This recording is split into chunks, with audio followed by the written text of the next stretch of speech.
Hey guys, it's PokeDude here with Misaki once again for more Tsukihime. Yesterday we got Hisui's true ending, which might be the saddest ending yet. So today we're going to do her good ending and start Kohaku's route. But before that, I prepared a save file for that bad ending that we missed. Let's see, where was that? Right here, okay. So this is after Shiki overheard Akiya and Kohaku talking about killing Shiki. And then he's locked in his room. And there's all the knocking.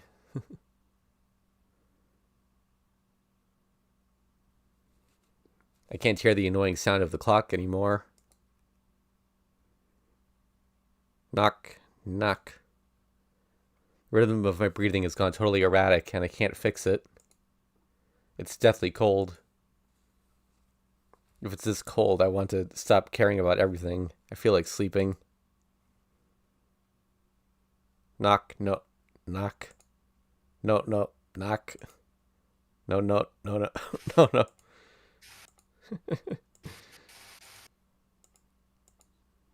I think I hear a knocking sound. Maybe it's Hisui. My body doesn't move anymore. Tonoshiki will live forever in this cage, and no one will kill Tonoshiki. And so to get this ending, you have to have low regard with Hisui by this point in the story. Teach me, CL-sensei. Mercy. And now, the hint corner for the sake of the insane Tono-kun who has come so far, only to reach this dead end. It is time for Teach Me, CL-sensei. It is finally the 6th period of the 2nd day.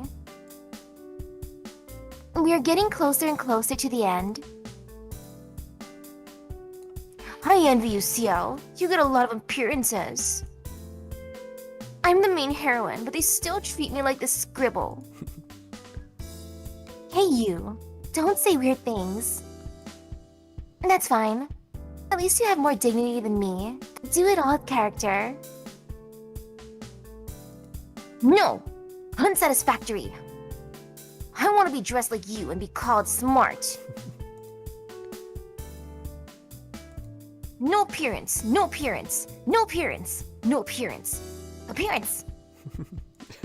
Yeah, no appearance, no appearance, no appearance. No appearance, no appearance, no appearance. CL glasses.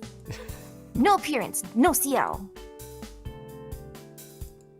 No appearance, no appearance, no appearance, no appearance. No appearance, no CL glasses. CL too plain. CL get out. CL glasses. Fake Frenchie. Gun fetish. CL India. Anger.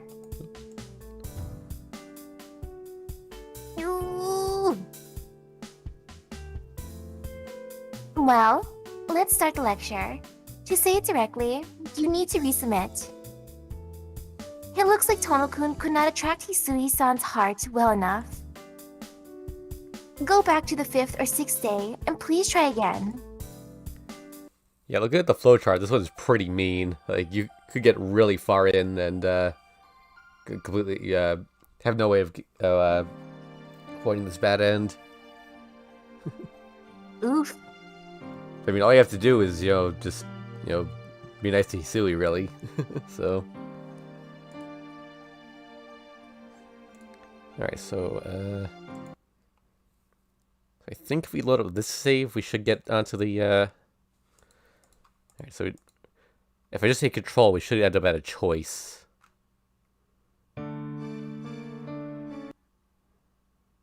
Okay, here we go. So,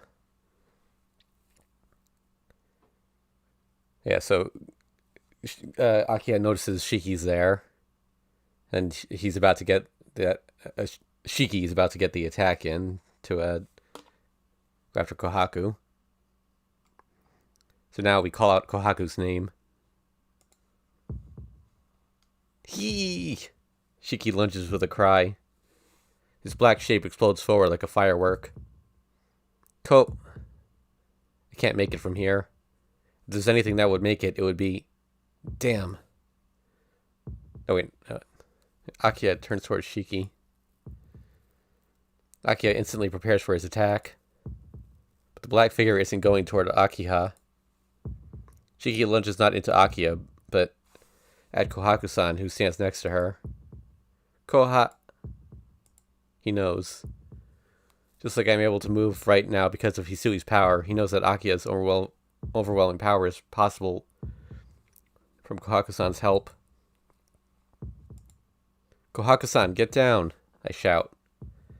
Like if I knew Shiki was going for Kohaku all along, I shout from the bottom of my lungs. Kohaku. Akiya throws her body in front of Kohaku. I don't believe it. Is she sacrificing her body to protect Kohaku-san? Hee! Shiki raises his voice, and with his arm thrusting like a spear, aims for Kohaku's face. Akiya forces herself between them. Her timing is perfect. I don't want to look. I don't want to see Akiya die as she protects Kohaku-san.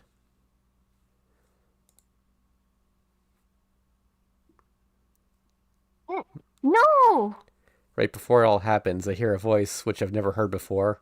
Kohaku-san's crying voice. The sound of rending flesh.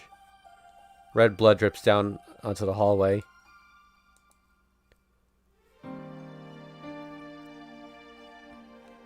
Kohaku-san's voice almost sounds absent-minded. She has quickly pushed Akiya away. She pushed Akiya trying to protect her and threw herself in front of Shiki's claws. You! Shiki's voice quivers with anger. Red blood continues to flow forth. No, Akiha. I didn't mean to hurt you. He shakes his head. In front of Shiki, Akiya lies collapsed, her arm coated with blood. Thanks to Kohaku-san pushing her away, it seems only Akiya's arm was shredded by Shiki's claws.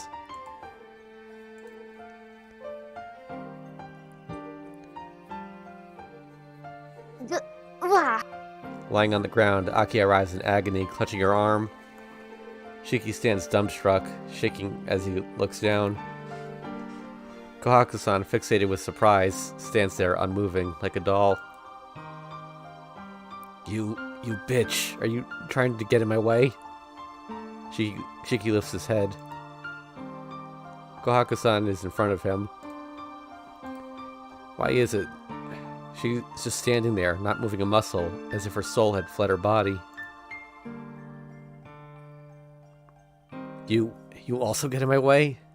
Shiki howls.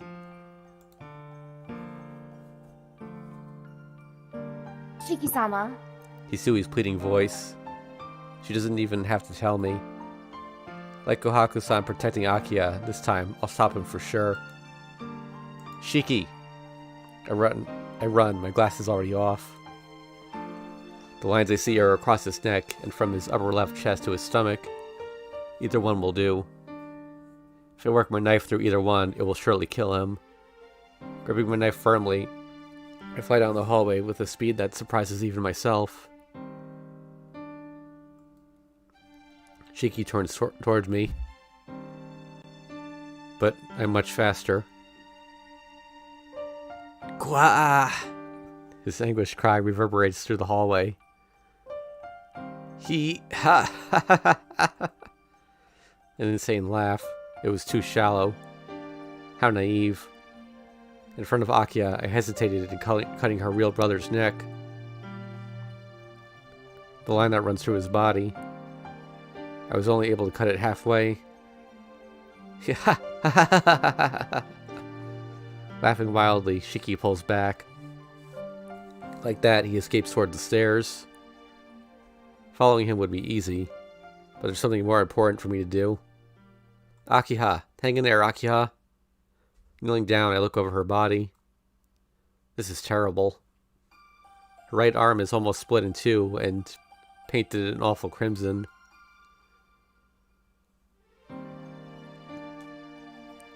Lisa, why are you here? Her eyes are hazy. Her shallow breathing, her pale face. The figure of death stretches across her body. Why aren't you resting in your room? Don't talk. We can talk about it later. For now, just don't talk. No, I won't. Nissan, how long have you been here? It's spreading. With her bleeding, her lines of death spread across her body. It's alright, just be quiet. Please, I beg of you, just for now. Just calm down, please. Okay. If you say so, then I will. Be obedient, Nissan. With a forced smile, Akiya closes her mouth. No, that... Simply put, she's so weak she can't even speak. No, wait, I'll stop the bleeding. Taking off my shirt, I wrap it around her arm. Damn, this is useless. Shit. If the bleeding doesn't stop, she'll die. Why doesn't... I frantically tie it around her arm. I know that it will not help her at all, but I can't think of anything else to do. I know that I'm starting to go crazy, but I still cannot calm myself.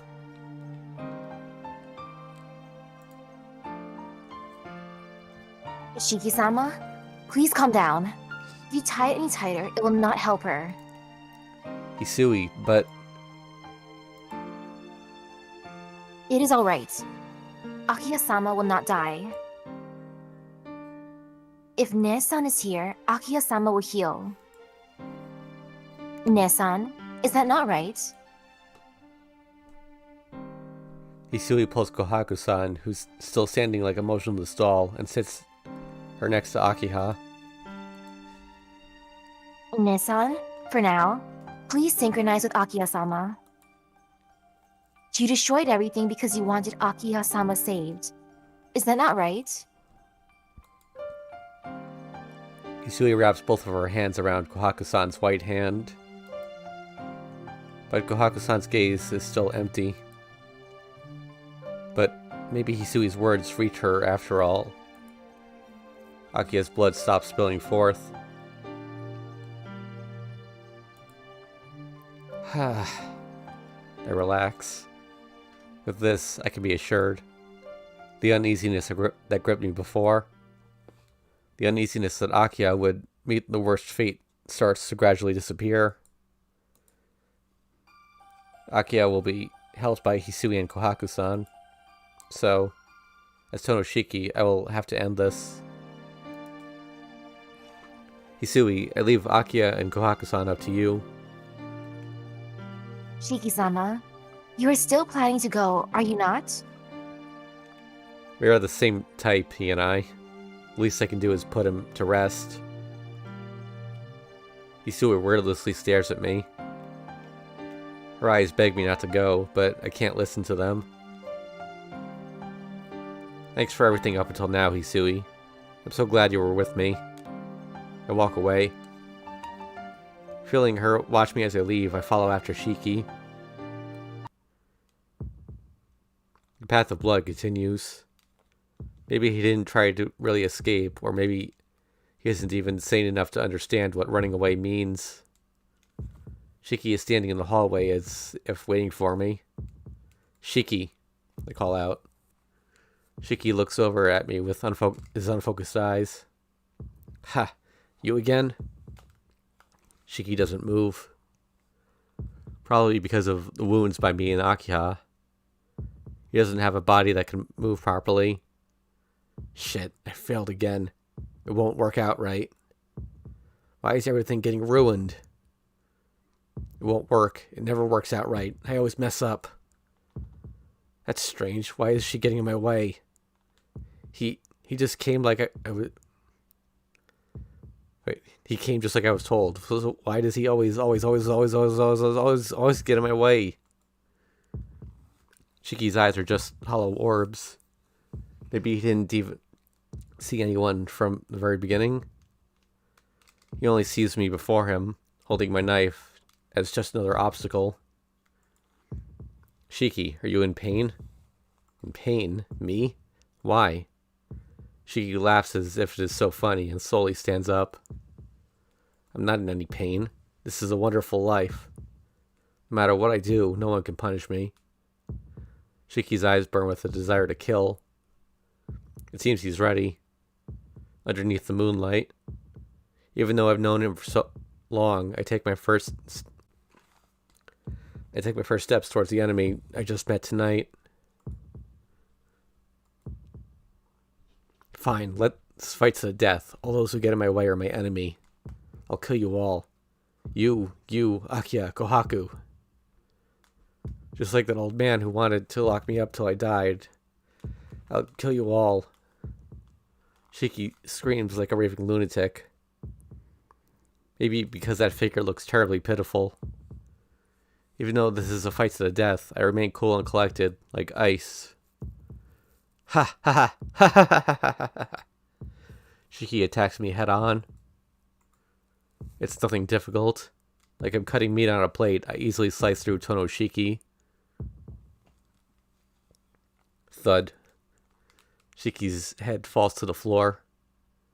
His powerless body falls against mine. I don't feel anything. I don't feel regret, pain, hatred, or disgust. Like Kohaku-san was earlier, I just stand like a doll. An unbelievable laughing voice. Shiki's laughing head rolls on the ground. You're wonderful. This is the first time I've felt this cold pain. What a superb endurer you are. Still laughing, his face dissolves into ash. Gradually, it disappears into the wind. Shiki is disappearing. Before he does, he looks up at me and curiously says, "So, who are you anyway?" Eh? Who are you? You don't know? I'm the Tonoshiki you were always targeting. Ah, I see. You're Shiki. His disappearing face. What's this? You look nothing like what I heard. With that, he completely disappears. It's over. With this, it's over. I don't feel anything. I won't feel those splitting headaches. I can return to life as normal, but I don't feel happy. And just what ended? Why? I feel dizzy. Yeah, so this is the same dialogue as last time, so... Okay, I look up at the moon. In the vague darkness, my heart is enthralled.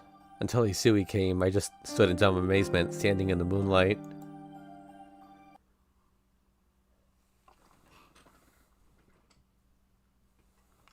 Dreams of Sunshine, an epilogue. The next week passed quickly. Shiki's body vanished without a trace, and a wound on Akiya's arm was treated. Even though my place as Tonoshiki became vague, I can't go back to being Nanaya Shiki. I don't know if she understands my feelings or not about it, but Akiya hasn't said one word about that night. If Akiya, the head of the household, is going to play dumb, then I think I can continue my life as Tonoshiki. The peaceful days have returned. Since Shiki disappeared, all my strength returned, and Akiya is healing well too.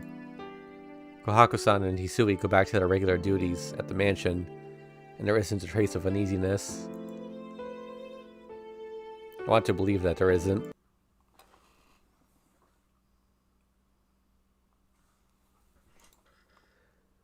It's noon already, Nissan. I hear a voice. Geez, even though... No, it's still her. Please, even though it's so nice outside, please do not sleep in such a place. If you want to take a nap, go do so in your room. Fingers tap my shoulder. With that, I wake from my dream. Morning, Akiha. Don't say morning. Coming to the sitting room only to sleep. Just what were you thinking, Nissan? Well, I was thinking about this and that. Giving a deep sigh, I get up from the sofa. Wait a a minute, Nissan. Are you going to actually go sleep in your room? Hey, don't you think you should actually do something worthwhile on your day off? To give you an example, like going out to deepen bonds with family members, or invite them to have fun out of gratitude. I think what Akia says is worthwhile is very limited. Well, I do think so. It's just that what you think is worthwhile is different from what I think is worthwhile. Sleeping twice would just be a waste. The reason why I want to go to my room is simple. It takes a lot of effort to face you right after waking up, so I thought I'd refresh my head in my own room. What is that supposed to mean, Nissan? Nothing. I just can't answer to your little scolding when my head's still dozy. So I'm just going to my territory to regroup, that's all. We can talk more during lunch. Leaving, I turn away. Akia watches me silently, but her face tells me she wants to complain. It looks like I will have to be ready during lunchtime. I come to my room. While I was dozing in the sitting room, it looks like Hisui cleaned my room. But this is a really dull room, if I have to say it myself.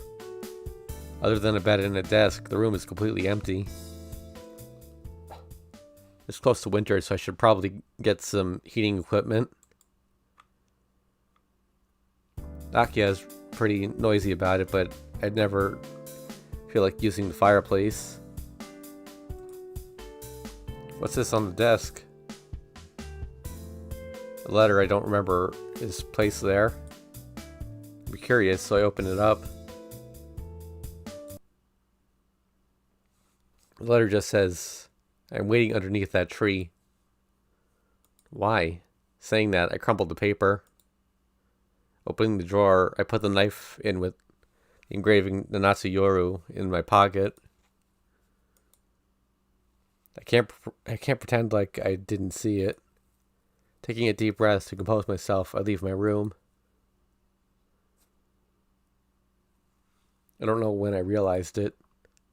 It all started when I thought that everything turned out pretty conveniently. The happenstances and circumstances surrounding the connection between Shiki and I were too convenient. Shiki has his lair at my school, but he never attacked me, his most hated enemy. If Shiki had ever felt like it, I probably would have been killed a long time ago. I can only think that things ended this way because someone readied a convenient plot. When I get there, she's waiting with her usual smile. Late, Chiki-san. I've been waiting since morning, but it's noon already. Yeah, sorry. I fell asleep in the sitting room and just got back to my room. I see. I messed up. I knew I should have told you directly. That may be true. I nod.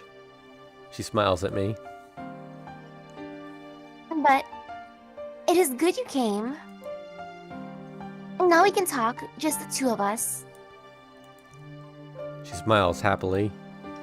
With a smile on her face, she begins to speak like it's nothing. You realized it, didn't you, Shiki-san? I can't nod or shake my head. I knew it.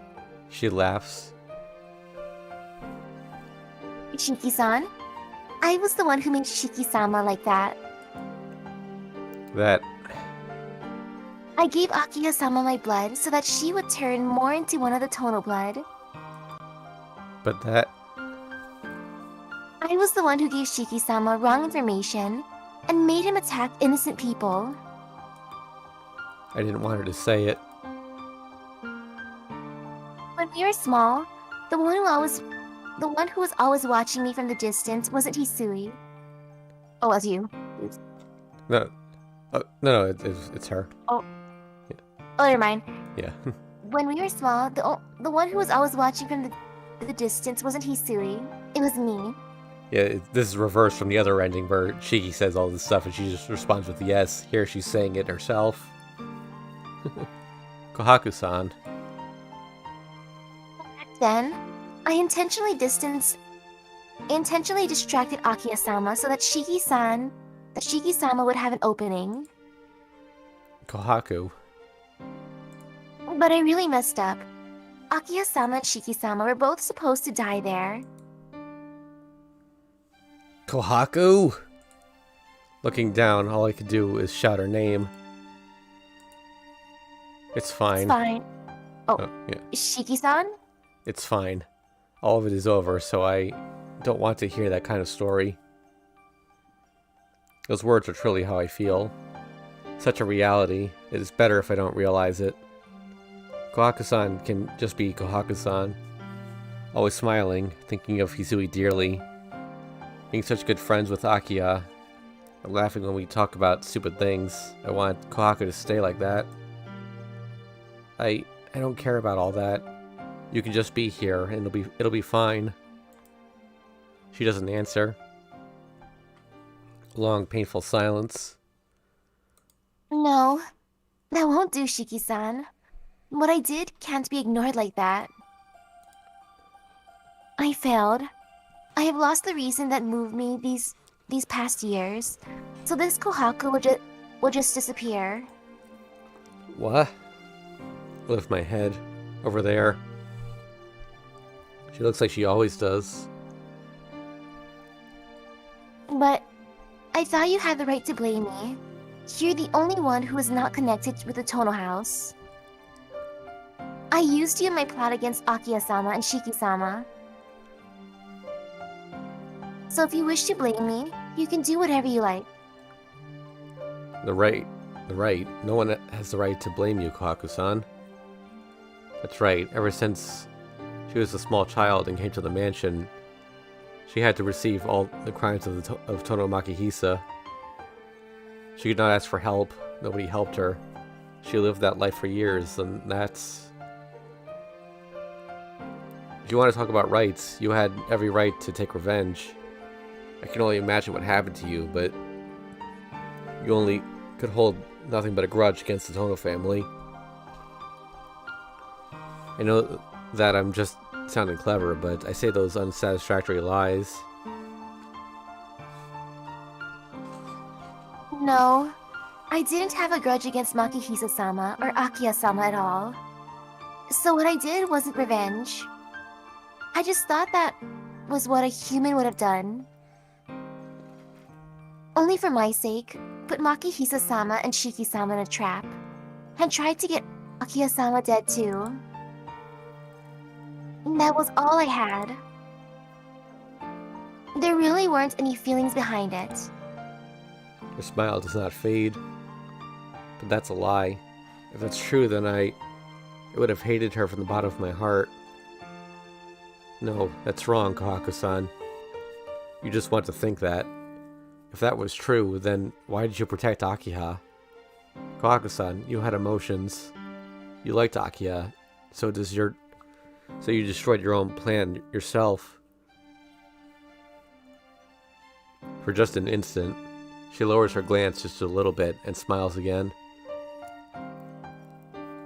That's right. I destroyed my own plan. Really, Shiki-sama should have killed me back then. I made it so that only one of us would stay alive after that. But why did we both end up surviving? She seems troubled as she says this, and her smile returns. That's simple. It's because you wanted Akiya to live, and you wanted to stay alive too. Then everything's alright. Even though you planned it all, I'm happy. Akiya's still alive, and you're still alive. That makes me really happy. Is that not enough for you, Kohaku-san? Tears come out as I say so. I can't stop my feelings, which are more full of regret than pity. I already understand. that this person will not return. Since then, from the time she protected Akiya, she became broken and couldn't come back. I understand that too well. Shiki-san, are you crying? That's stupid, crying over a doll in a play that broke. Yes, it really is stupid.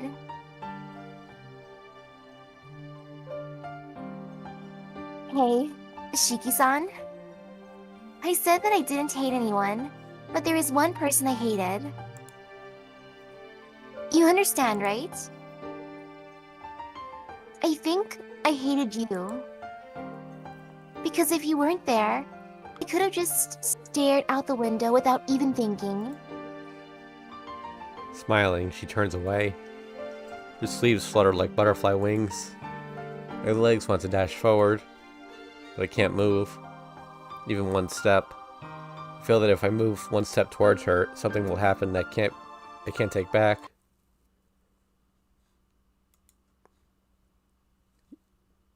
You're the one I hated. Everyone else, I neither liked nor hated. I lost those emotions. So, saving Akiya-sama was only an accident. Her figure starts to become hazy. Kohaku-san, I have a bad feeling about this. I can't place it, but I have a terrible feeling. Then, Nesan. a voice calling for her echoes through the air. Hisui? Hisui-chan? Our voices overlap. Gasping for breath, Hisui looks directly at her. Hisui-chan, why? Her voice is shaking. Taking it, she looks sharply at her.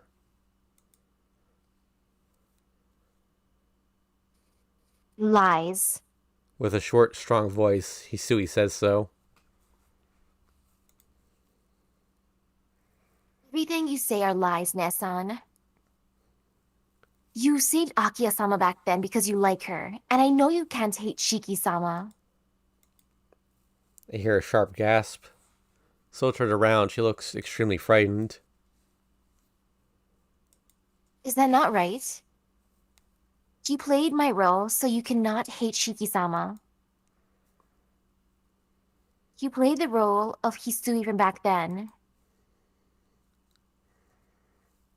So you love Shiki-sama and try to protect Akiya-sama. You're not an empty human like you think you are. Hisui's voice hangs in the air. Kohaku doesn't turn back and just answers no.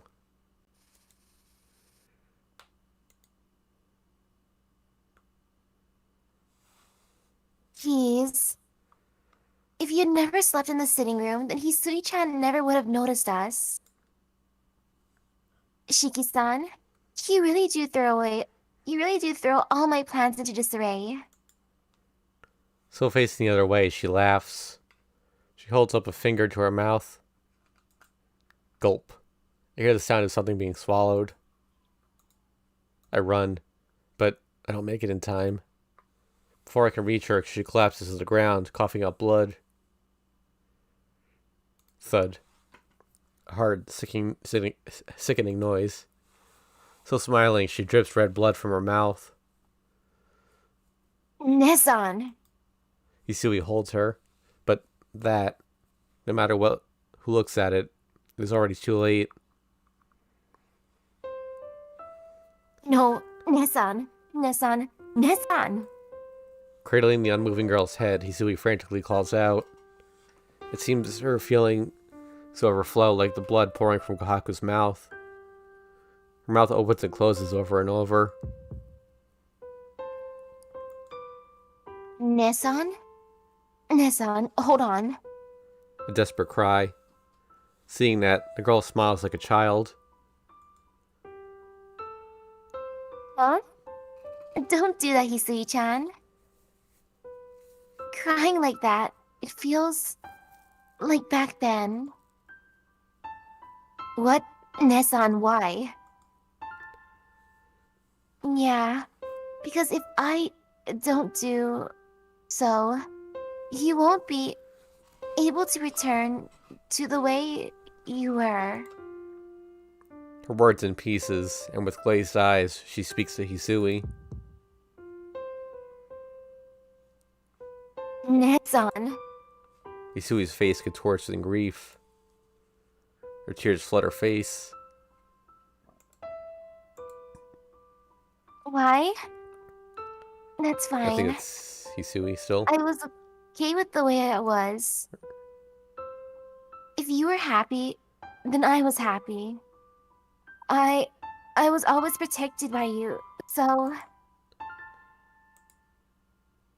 I was always happy. Painfully, she swallowed her last words.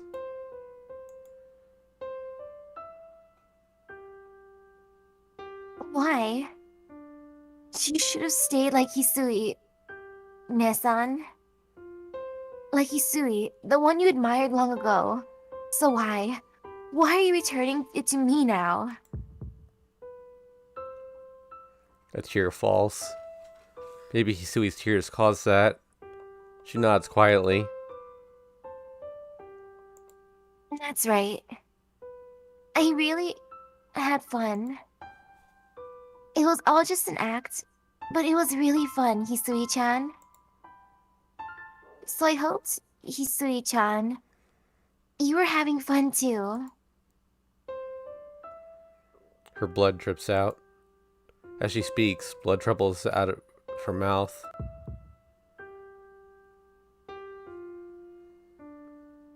Nesan, hang on, Nesan. This, this can't be. Why do you have to die, Nesan? There is no reason for you to die, Nesan. Hisui's voice can no longer reach her. Her chest rising and falling, she just looks up at the deep, deep blue sky. It's pretty. I could never go outside, but I always remember the color of the sky. Nesan? Nesan? Just those little things were my days. Hisui-chan, Shiki-san, and Akiya-sama were there. And there was such a pretty sky overhead. Yeah, I can't remember it too well. Those fun things are starting to disappear. Her energy drains away. The remaining light in her eyes is disappearing. That, I cannot let it be. I take out my knife. My glasses are already off. All that is left. Shiki-sama, what are... Hisui holds on to me. I'm going to save Kohaku-san. Please be quiet and trust me. I pull free and look hard at her body. Just like the time with Yumizuka. That time I found Yumizuka's polluted blood and killed it. So I should be able to kill the poison she drank. Gah, the headache gets worse. It feels like someone is stabbing my skull with a knife. It's so bad I want to close my eyes. I guess looking at something wrong in someone else's body is difficult. The pain warns me that this is surpassing the limits of my ability. Ah, ha, ah. My breathing explodes into harsh gasping. Bubbles escape from my open mouth. My entire world is red. As if all my bodily fluids turned into poison. My body is burning from the inside. Ah, gah. Yeah, but still. Ah. I stare at it, not caring if I go blind. My senses dissociate. My world becomes a white sheet. As the sound of my blood vessels burning away roars in my ears. And quickly, before I'm unable to move, find the poison in her body and kill it.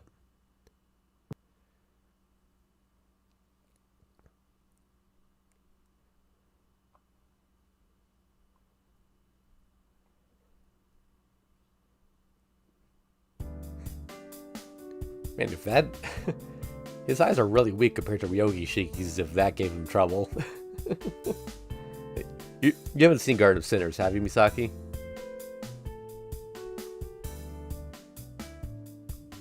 Is that Misaki? Nope, I haven't seen it. Oh, okay. Yeah. Ryogi Shiki's eyes are do some pretty insane things. Like she can kill concepts. First scene of the first scenery I've seen in a few days is this white examination room. All set. It seems like you are fine, Shiki-kun. I do not see any cloudiness in your condition. Any cloudiness in your condition. Your condition should not return. You can go back to your normal life now.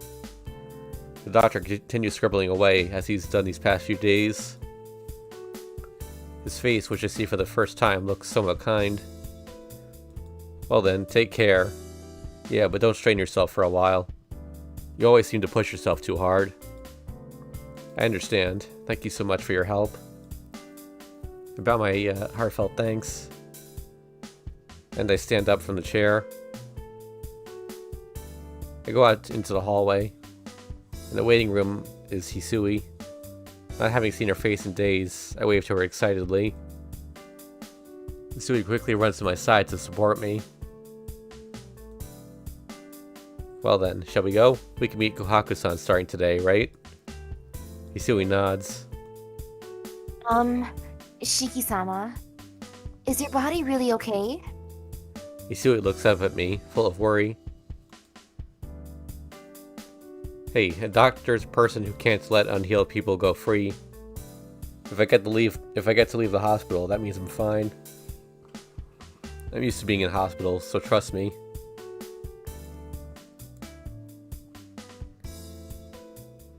That's scary. There never was an instance where you would come back from the hospital fully healed.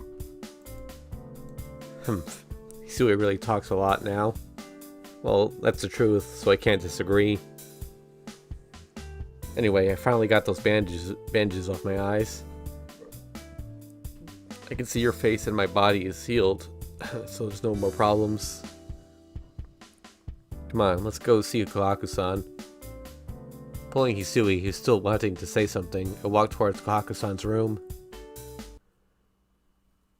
After seeing me plunge my knife into Kohaku-san, Hisui panicked.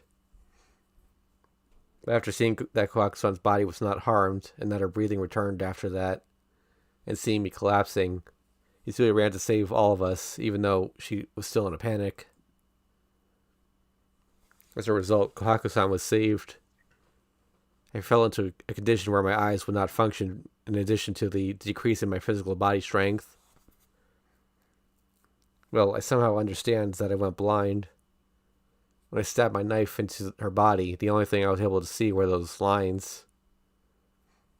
So when I was told I went blind, it didn't shock me that much, but then my sight came back shortly thereafter.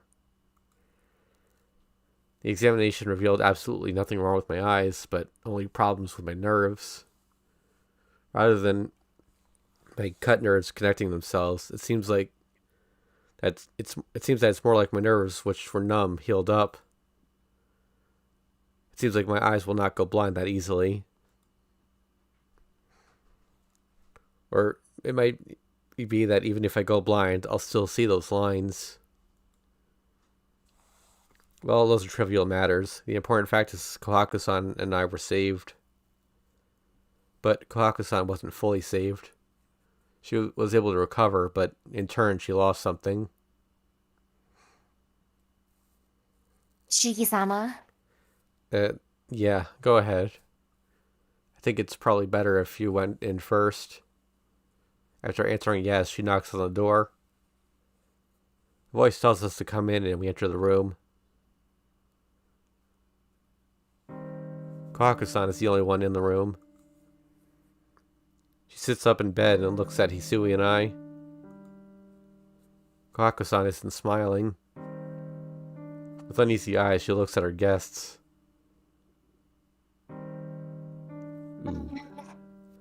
May I please ask who you are? With those words, Hisui's shoulders shake a bit. We've come to see how you're doing. Please... Oh, no, it's...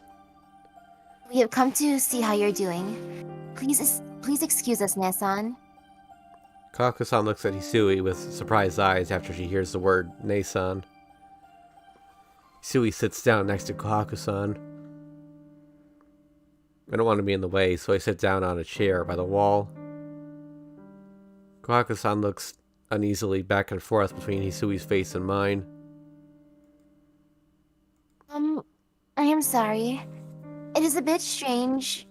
I feel that I do know both of you, but I cannot remember either of you. Her voice sounds very apologetic. This isn't a joke or anything that she really does... Or anything, as she really does mean those words. There's some problem with her memory. I think I was told before by Hisui. Kohaku-san was no longer the Kohaku-san from before. No, that's not quite right. The system of the brain can be divided into 4 functions: recording, preserving, playback, and recognition. It seems that Kohaku-san has something wrong with her preserving function. The doctor said that she can return to her normal lifestyle, but she can't remember most of her past. It isn't so much that she can't remember, rather it's more like she lost it. The preservation of her memories up until now, all that information was lost, so there's nothing to remember. So Kohaku-san cannot remember me or Hisui. Having Kohaku-san return to the way she was before really is a hopeless dream. I don't know if it was that near-fatal shock from the poison or if Kohaku-san closed it off herself. But I know that the Kohaku-san has the body and heart she had before, but she has forgotten all about me, Hisui, and Akiha.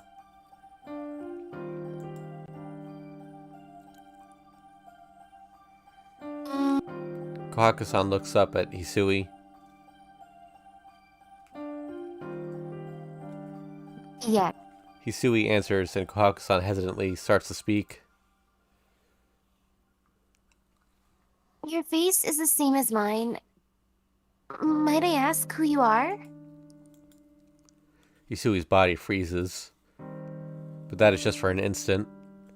With a light smile, Hisui holds Kohaku-san's hand. I am your little sister, Hisui. Hisui-chan? She manages to let that response out. That is probably the most cruel response she could have given. But Hisui still smiles gently and answers. Yes. I am so sorry. I do not remember anything about you, Hisui-chan, or that person over there. I am a little scared. I don't remember anything about you, Hisui-chan. Maybe there must be something wrong with me. Downcast, Kohaku-san looks like a lost child. Her face clouds over and her eyes are uneasy. She's not like Kohaku-san. But still, Hisui grips her hand tightly. No, do not worry, Nesan. No matter how uneasy you are, I will always be with you. Like how you always protected me, I will always protect you from now on, Nesan. Kohaku-san's face is pure bewilderment. After looking at Hisui in surprise, Kohaku-san thanks her. Yes. Looking down in embarrassment, Hisui mumbles a response. Is there anything you need?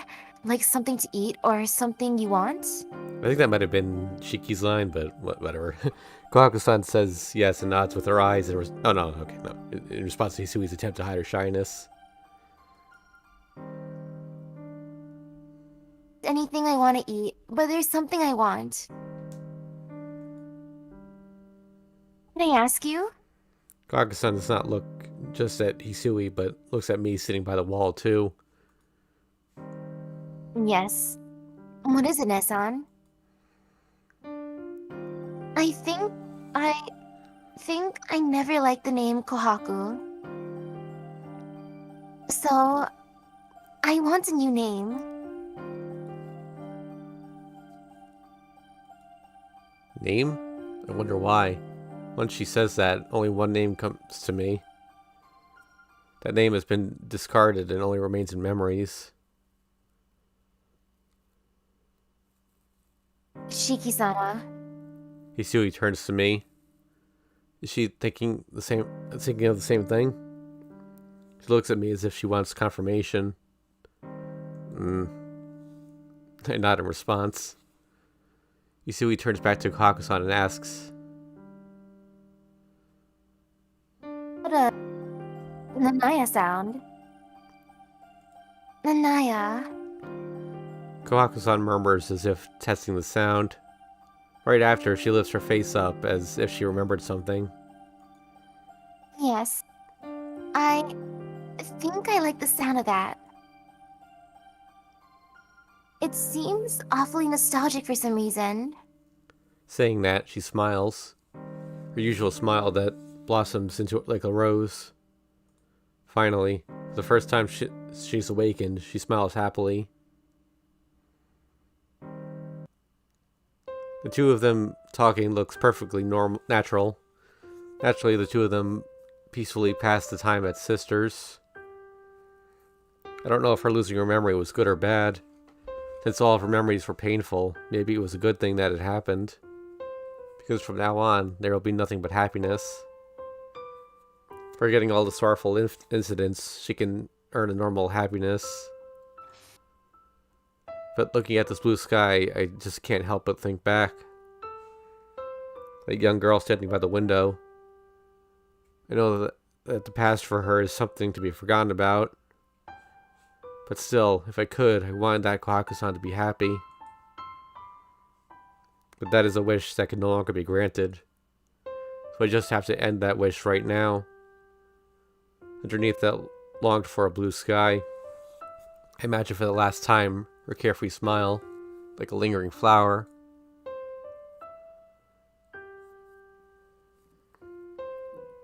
Shiki-sama, may I please have a moment? After we leave the hospital, Hisui suddenly asks me that question. Sure, what is it? Yes. We still have time, so there's somewhere I wish to go. Somewhere you wish to go? Not understanding, I tilt my head.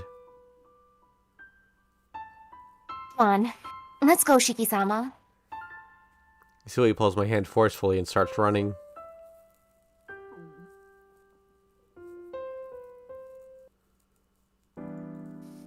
She takes me to a grassy plain outside of the city. Autumn is ending and the sky is deep. The wind that blows through the flowers and onto our faces seems to blow through our hearts. Hisui, why did you want me to come here? Who knows? To be honest, there really isn't a reason. It's just that when we were coming to the hospital, I saw this field from the train. Hisui says this trivially as she stands by my side.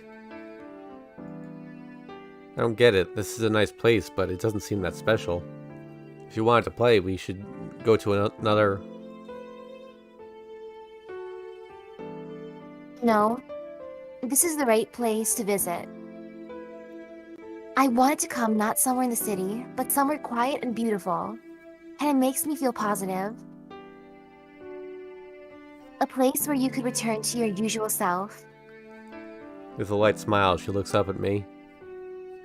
My usual self, Hisui? Yes, well, when you were in the hospital room, you looked so depressed. I understand how you feel. I'm glad you feel that way. But that is not what Nessan wanted. Hisui reaches out. She lightly places her hands on mine. Is that not right? I think it is better if you cheer up. Hey, Shiki-sama?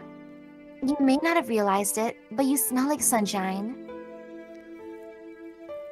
That is a Shiki-sama that I like, and will always like. Her eyes look at me directly. Those eyes are really kind and optimistic. Hisui is the one that smells like sunshine. 8 years ago, feels like we returned to that time that when Akia and I and her would run around the garden.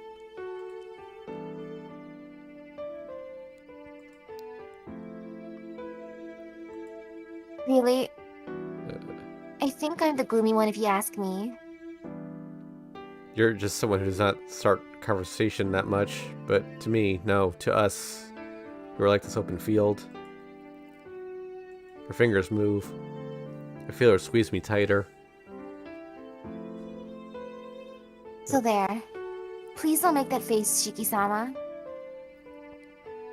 Akia-sama was saved, and even Ne-san was saved. There is no reason for you to be sad. Ne-san is still alive.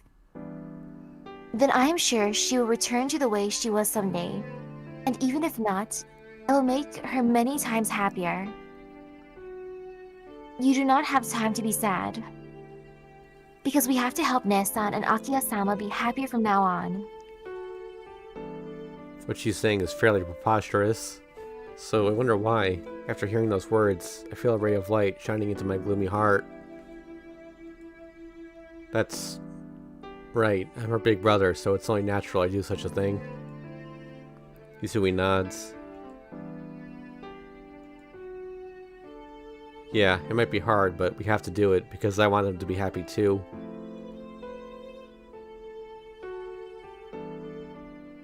I know you can do it.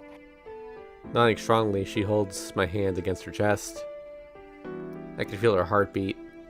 The delicate warmth of her body serenely blows like the wind through the grass into my own heart.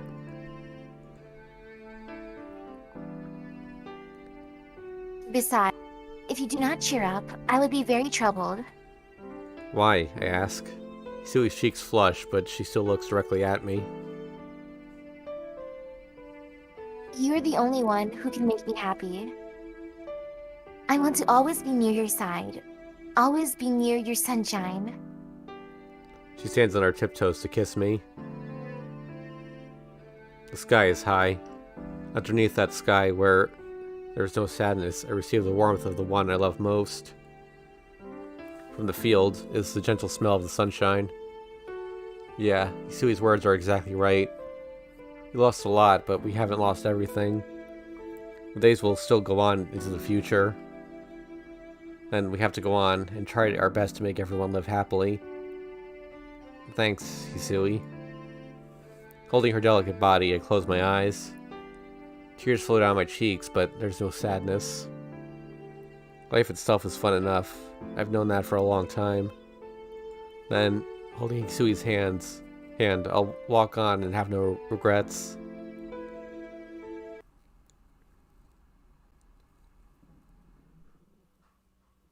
End.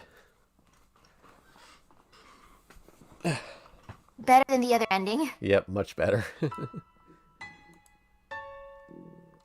Didn't turn out great for Hisui, but at least she's alive. Mm-hmm. Now I gotta look at the flowchart here to figure out how the heck we got onto Kohaku's route.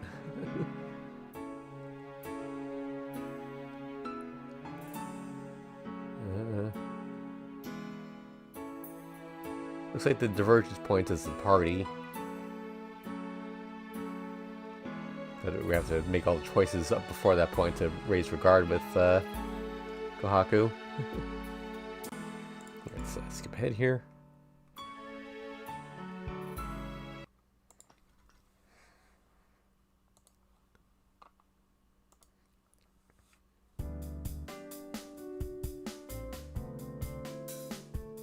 You have reached Hisui's good ending.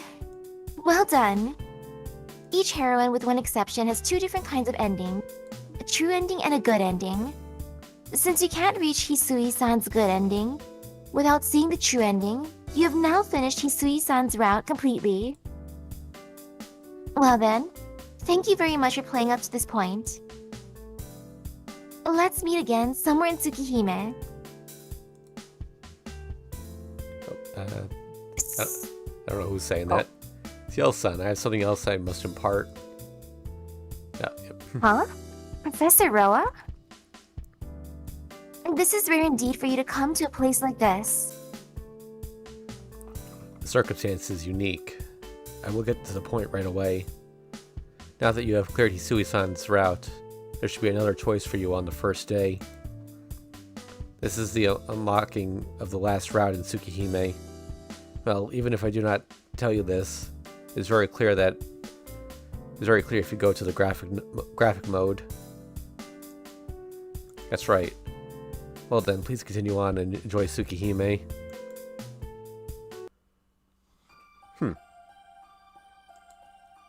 Well, I guess that answers how to start the route. Yep. From the first Thanks, day. Professor Roa. Yep. Okay. So I don't think this choice matters for us that much, but yeah,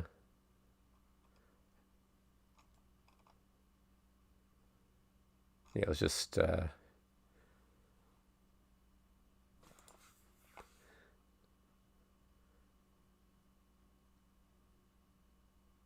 wait, hold on. I should wait.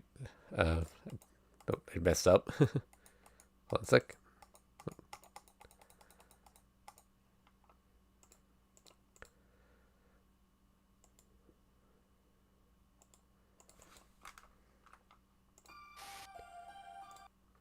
Skip. All right. Skip. Skip. It's gonna be a lot of skipping till we get to the Kohaku route. Flag M. Hold on a sec. What does flag M do?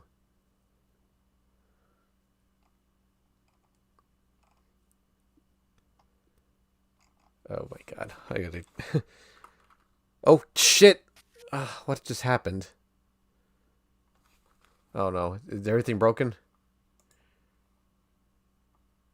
Do you still get the feed there, Misaki? Yeah, I see the game where you can say you can eat where you want to Okay. eat. And it looks like the stream's fine too. I don't know what just happened, but. Alright,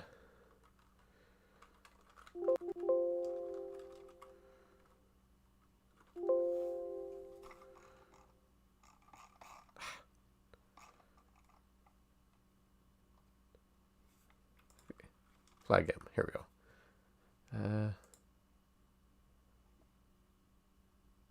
Okay, that choice doesn't actually really matter much. Or, wait, no, it's flags. I really should have looked this up ahead of time.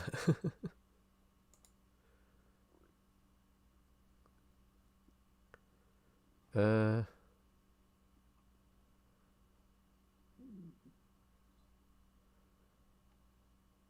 I think we want that. Alright, so, lunch in class. Skip. Skip. Alright, get a hold. Turn to the mansion. Skip.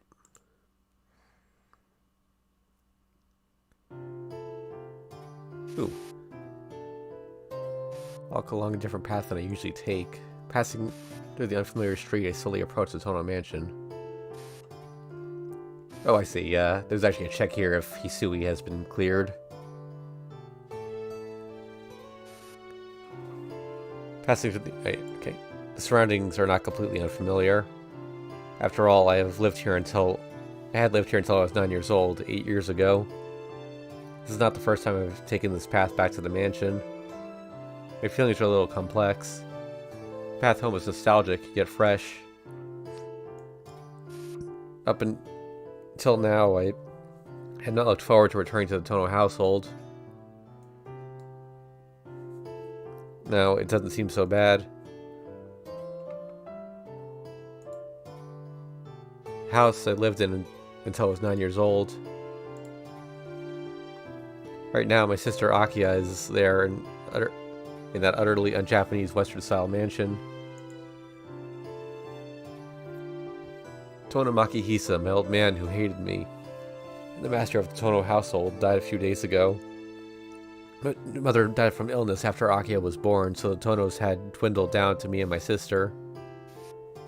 Being the eldest son, you would think I would stand to become the Tono heir, but I have no such privilege. To become the Tono heir means to be bound by a strict upbringing.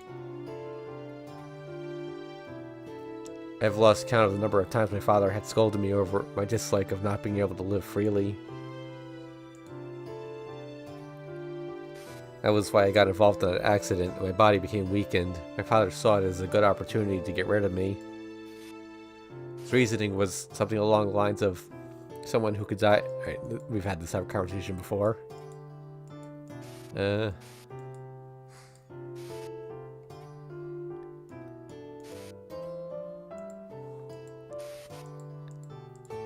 okay. Which one of these do we want now? Out the window? Yes, that looks... Wait. No, wait.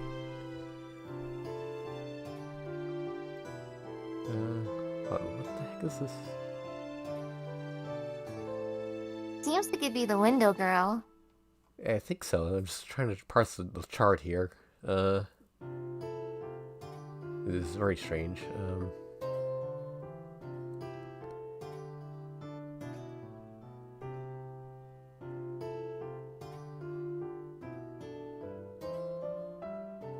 Clear side 0. Yeah, that's a choice that could only be made here, but it increases Kohaku regard, which is odd. Oh no, that's what I want. Why do I keep getting our names confused? Like, we're... Okay, yes. About to go by the window. Akiya isn't the only person I haven't seen since then. I can't remember all the details because it's been 8 years, but there were other children at the mansion at the same age as me. I don't remember their names, but there were 2 girls who were twins. The old man once said that they didn't have any relatives, so he took them to work as servants. That's weird. We played together so often when we were small, but I can't remember their names. Close my eyes and cast my mind back. I should be able to remember. She was a girl who was always cheerful, so cheerful that you would become cheerful just by looking at her. A girl with a carefree personality who was loved by everyone at the mansion. Because she was close to my age, I got along very well with her. It seemed like every day we would run around the garden together. Stay together, Shiki-chan. She would say, and I remember her taking me out of my room after I secluded myself inside. She would often laugh and take Akiya's hand, trying to make her play with us. Maybe she was older than both of us. She would guide me and Akiya to play together, but once we started playing, she would just watch over us. Even as Akiya's tutor, the harsh butler would say, "I don't mind as long as is with you guys." But then Akiya came out to play. But I'm much more concerned about the other girl. I don't know what kind of girl she was, or why she was always like that. From the second floor, there was always a girl looking down at us every time I turned to look at the mansion while we were playing in the garden. She was the twin of that cheerful girl, but she would always gaze at us expressionlessly. That girl would never try to leave the house. All she would do was watch us with those cold eyes. Was it because it bothered me so much that I thought she seemed so lonely? Most of the memories I have about the Tono Mansion are only about her.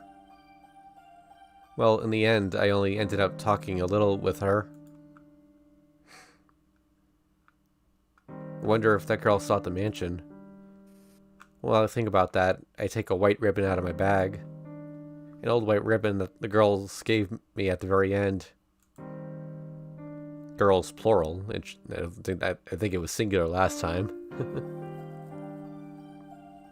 8 years ago, after I was involved in the accident, the day I was entrusted to the Arima family. Right before I was to leave the mansion, the girl gave me this for some reason. I'm just lending it to you, so be sure to return it.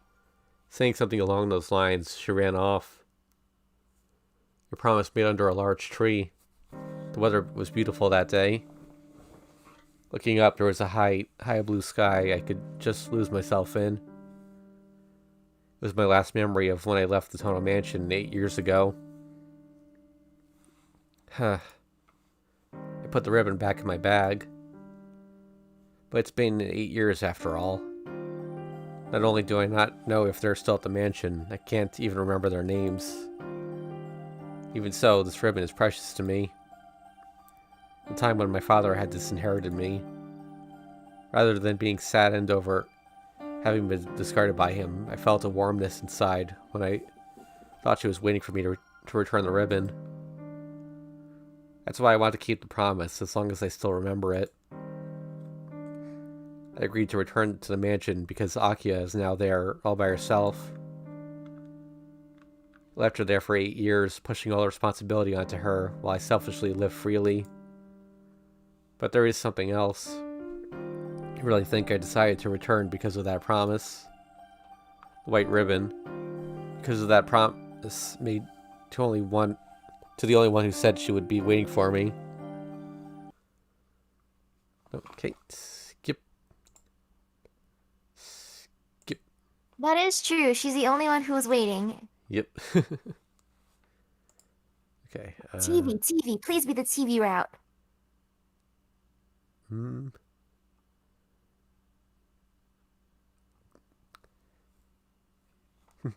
It doesn't increase regard with Kohaku, but the other ones increase regard with Akiya and Hisui. So, yep, TV. And that's when I thought Kohaku was the best because she let us watch TV. But we already watched that scene, so skip. Because we need the entertainment. Like, I can't imagine how boring it must be in the house. There's no Wi-Fi, there's no television at least. I mean, this is like the year 2000, so I don't think Wi-Fi was really a thing yet. But at least TV. Go to sleep. Ah, yes. Ooh! Yep. Okay, now I have to...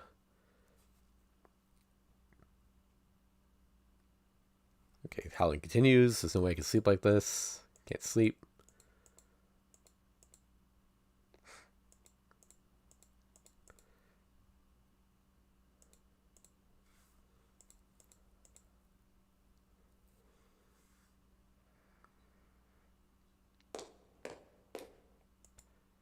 I think I just heard something. Half awake, I look at the clock. It's just past 2. It's been about 2 hours since I heard the dogs howling.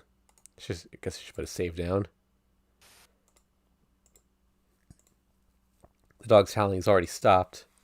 The mansion is so quiet I can hear the clock ticking in silence. In the silence. I hear it again. Inside the mansion, from the lobby. Could it be a burglar? It's not impossible. The mansion's contents are outrageously valuable. On top of that, with no one else here except Kohaku-san, Hisui, Akiya, and myself, it's very insecure. I get out of bed and slip out of the room quietly. If it's a burglar, Akiya and everyone else will be in danger, so I can't let this one go. I'll just look down from the second floor into the lobby. That should be safe enough. There's nothing wrong there. No, someone's there. The figure that enters from the entrance that crosses the lobby with wobbling uncertain steps is Akiha? She's not going to her own room on the second floor, but to the first floor of the west wing. The only thing there are Kohaku-san's room and my old man's room. I want to make a Beauty and the Beast joke, but I can't make it work. What's in the West Wing is forbidden. What's she doing at this time of night? I can murmur all I want, but there won't be any answers forthcoming. After gazing at the lobby for a while, I decide to return to my room. Still, oh, okay. Well, she probably had something to do, or went to see Kohaku-san. I feel bad about sneaking around and watching her, and I don't want to just ask her about everything she does.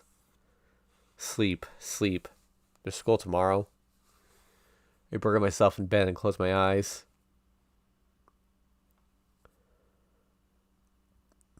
As I fall asleep, my thoughts keep returning over and over to Akia's hollow-eyed figure in the lobby, and how something seemed wrong. Nope. Skip. I'm guessing we create Kohaku this time, but let me just check. Yep. Morning, Kohaku-san. Today is a lovely day.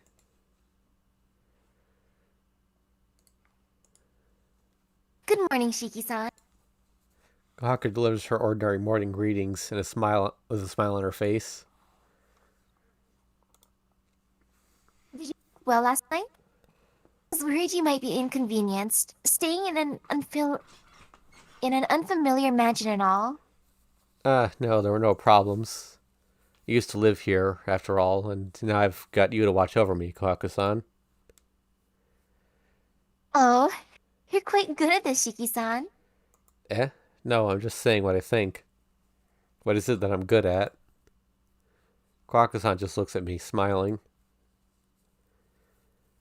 Somehow I feel embarrassed when she looks directly at me, so I shift my gaze to the side. And then I realize another stare, one which has been on me slightly for a while now. Ah, hey there. I give a light wave to greet her. Akia continues to stare at me, or perhaps glare would be a better word. Well, good morning, Akiha. Oh? You don't have to force yourself to greet me. Please go right ahead and ignore me. After all, it seems you prefer to enjoy the morning with Kohaku. Akia's words sting. It's not like I had intended to ignore her. Yeah, it is. We're on Kohaku's route now. Who cares about Akia? I know, right? I just said hello to Kohaku-san. Please don't tease Shiki-san too much, Akia-sama. We don't have much time, and Shiki-san hasn't finished his breakfast yet.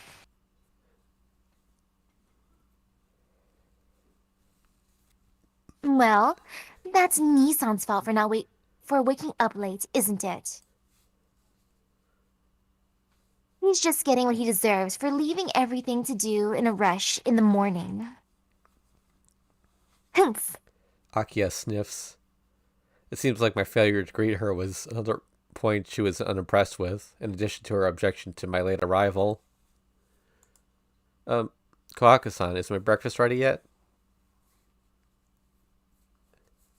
Yes, I laid it out in the dining hall.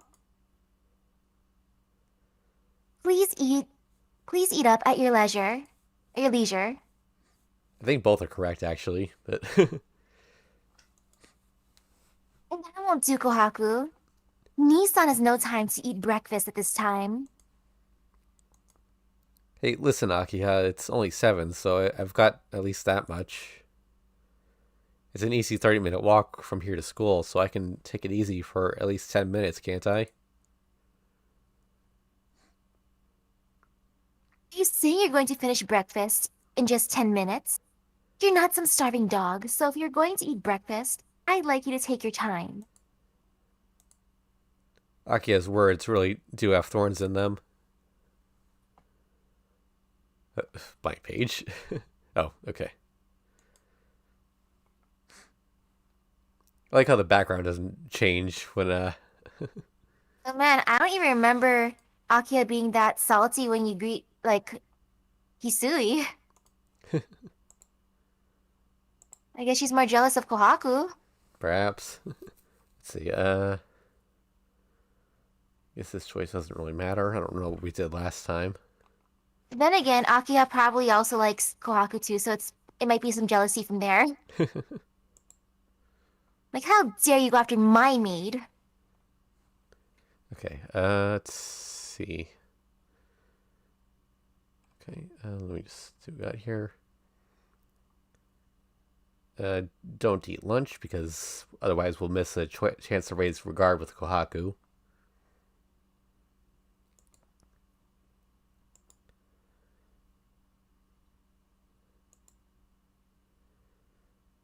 That's right, she's been taking care of me since yesterday.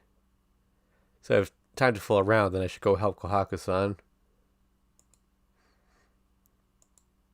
I guess she's sweeping the garden. If it's just sweeping the garden, even I could help with that. I psych myself up and head towards the garden.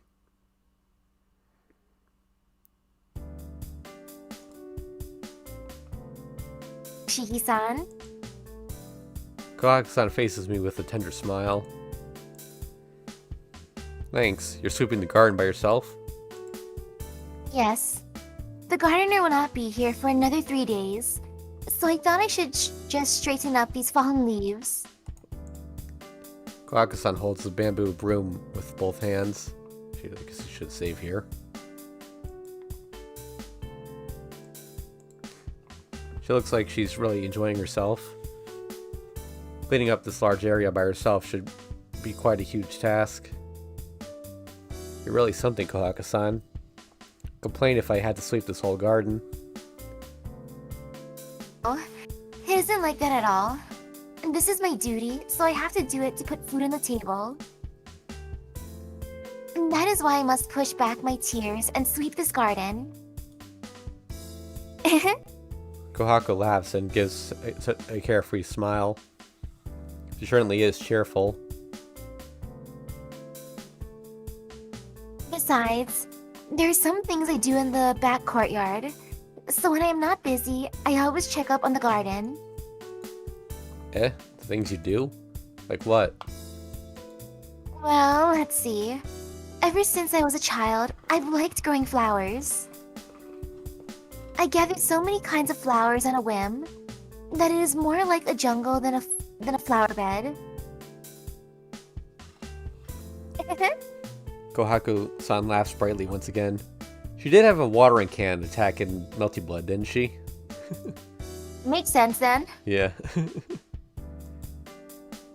But I didn't know that. I rarely go back here, so I didn't realize it. But I guess I have seen something like a flower garden from the second floor. I see. You like gardening, Kohaku-san?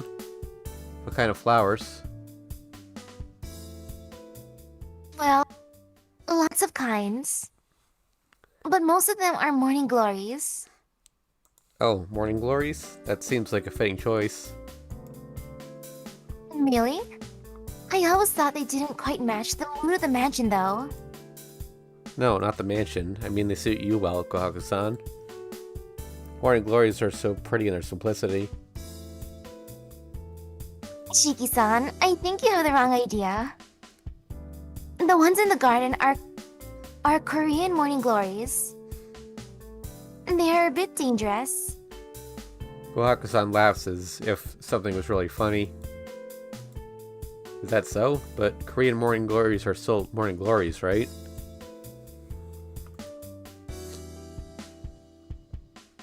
Yes. It is also known as crazy eggplant or datura. Like that name, The Chrissy flowers can be Eggplant. made into an aesthetic.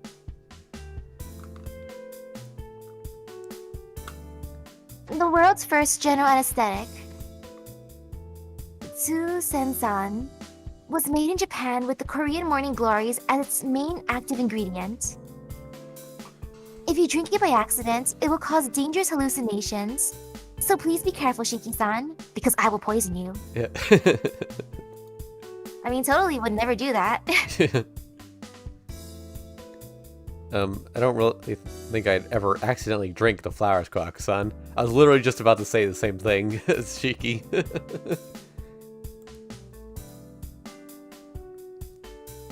also wanted to grow some cactus and other cute things like that, but Akiya-sama was vehemently against it, so I had to stop.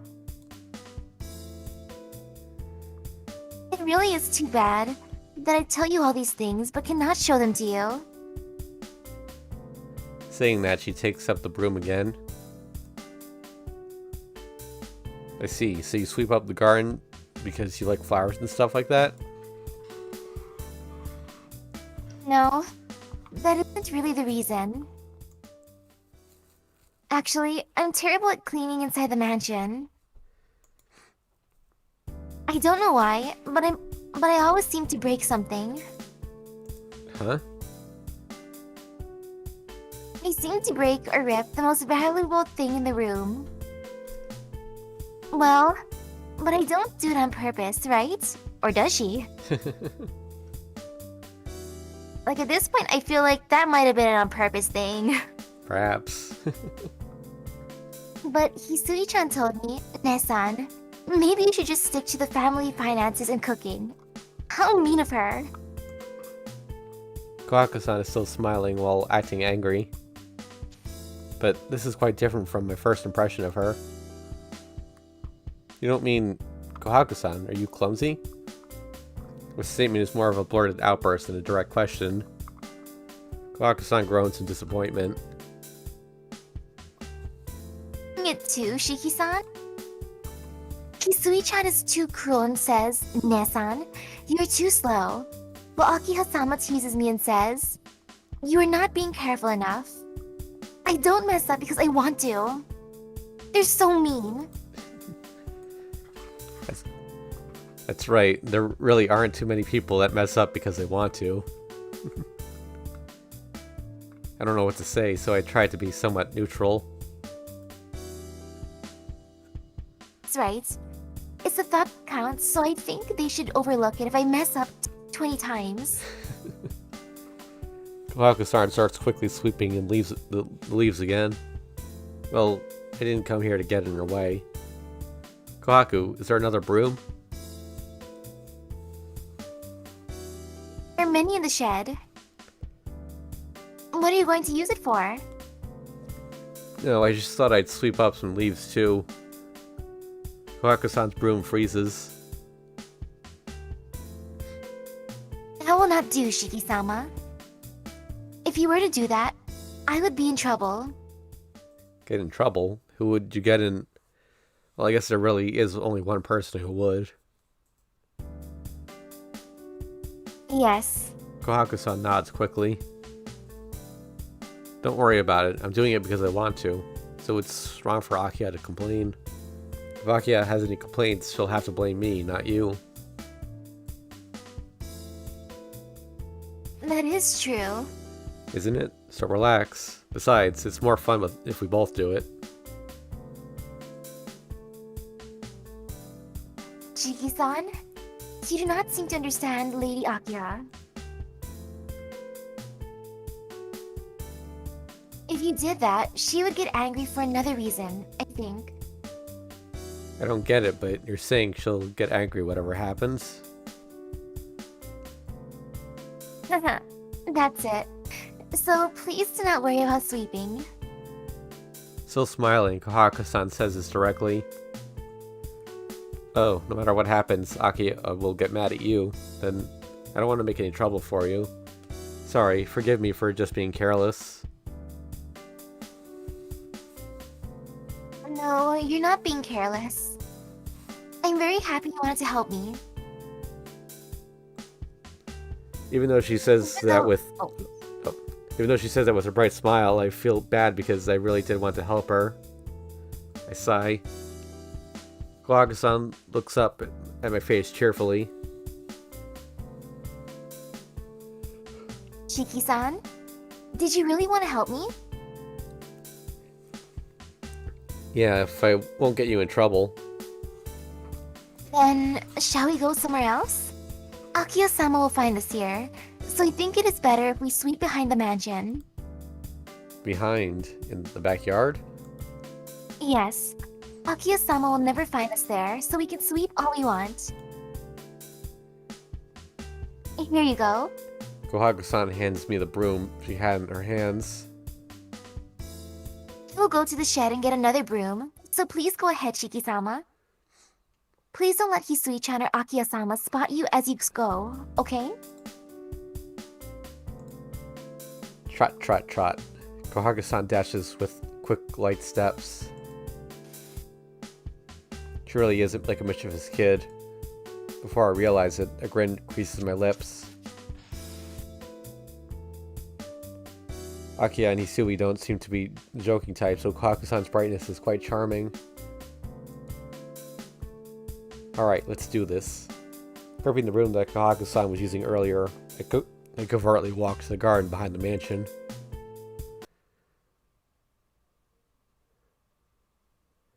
Okay, skip.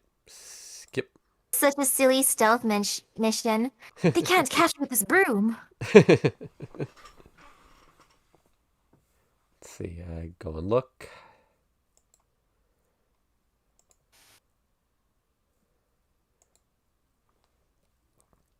Okay, we're at, yeah.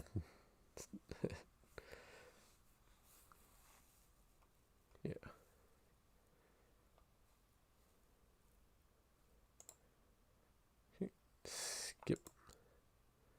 Yumizuka's dead now. Goodbye, Yumizuka.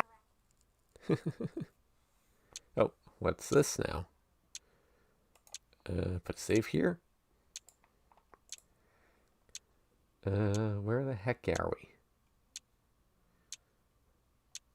we? Okay, I'm just looking at the flow chart, figure out where I am.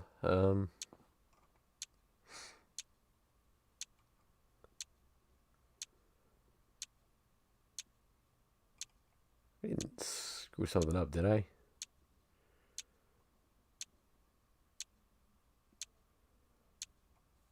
Ooh. The door opens with a creak. With a heavy body and dulled mind, I make it back to the mansion. My footsteps drag behind me.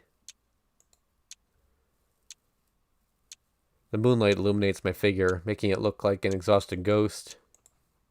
The left arm hurts where Yumizuka wounded me. The bleeding has stopped. The gradual lessening of pain tells me it couldn't have been too deep. I reach the stairs. I don't even care about treating my wounds. Right now, I just want to stumble back to my room and sleep like a rock. And then, from the middle of the stairs, I hear Akiya's voice. Akiha? I raise my head. In front of me, I see Akiya has just now made it to the bottom of the stairway. Ah. Akiya is silent. Something about her appearance is a little strange, but I don't even care right now as she continues stumbling up the steps. Right now, I should just go to my room. So I have to keep going up the stairs. I basically make my way past Akiya, still figure. I have to get up the stairs. Hey, please wait, Nissan. Just where did you go this late in the evening? Who knows? Besides, what is Akiya doing standing here at this hour anyway? Trying to glide down the stairs as quietly as possible. It seems like she was going to go outside just now. It doesn't have anything to do with you, Akiha. I'm going to my room, so don't bother me. Bother, Akiya gasps and cuts off mid-sentence. Nissan, you look. Her previously shocked eyes become calm. Your left arm is injured, right? Your clothes are pretty dirty too. Don't worry about it. It doesn't even hurt anymore. It doesn't hurt. That can't be true. You look like you could collapse at any moment, and there's blood clotted all over your left arm. Goodness, just what in the world were you doing, Nissan? I can't answer and only avert my gaze. I couldn't possibly explain everything that happened tonight, and more than that, I don't ever want to talk about Yumizuka to anyone. Nothing much. I was just walking around and got sucked into a little drunken brawling. Answering simply, I climbed past her. That's quite the excuse. But with a pull, Akiya places her hand on my shoulders. I'll get mad. With a weak voice, Akiya looks directly at me. With her face like that, I become even more unable to tell her what really happened. Just like that, time passes without either of us speaking. After some minutes pass, Akiya lets out a breath and drops her shoulders in resignation. Fine. I will let it go. Akiya grabs my uninjured right arm and heads towards the sitting room. Hey, Akiha. I want to go back to my room and sleep. No. I won't ask you any more about it, so you have to let me treat your injuries, okay? So come this way. I can't help but be worried if you go to sleep looking like that.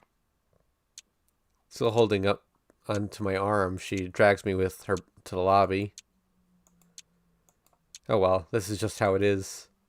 I resign myself to doing as Akiya says.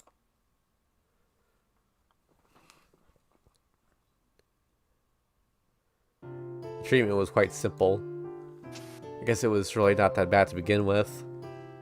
And after applying some disinfectant and wrapping the wound in gauze, my treatment is over. After finishing that simple care by herself, Akiya takes a towel soaked in warm water and wipes my face. Finished. This uniform is done for, so we'll have to get a new one prepared tomorrow. My mind is still numb. Akiya hasn't asked me any questions about what happened and simply took care of my injury. I'm a little surprised. I thought she would let Kohaku-san or Hisui take care of it, but Akiya did it all with a smile. Her gentleness is completely different from the way she was these past 3 days, and I think back to about Akiya from long ago. Nissan? It's all finished, so please go back to your room.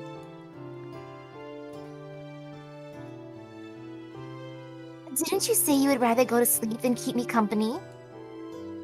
She may still be resenting my words from earlier because she sounds very dissatisfied. There's still something wrong with my brain, but I do understand how much Akiya worried over me. Yeah, thanks, Akiha. Is it because I'm still woozy? I let my true feelings show. Eh? Akiya's face turns red as she shrinks away from me.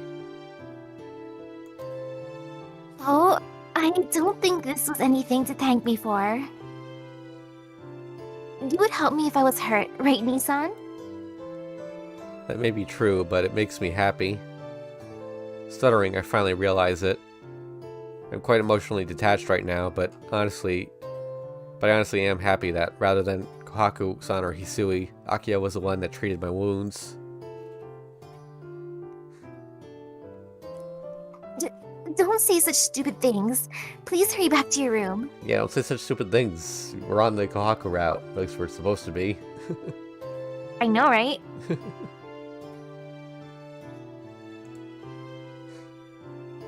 Or are you hurt somewhere else? Akiya says so and shifts at her gaze. Nissan? Your shoulder. There's blood. Akiya places her hand on my shoulder. She pulls back my shirt. My exposed shoulder and neck. Mizuka's bite marks and dried blood are still there. Nissan, this... In that instant, the air freezes.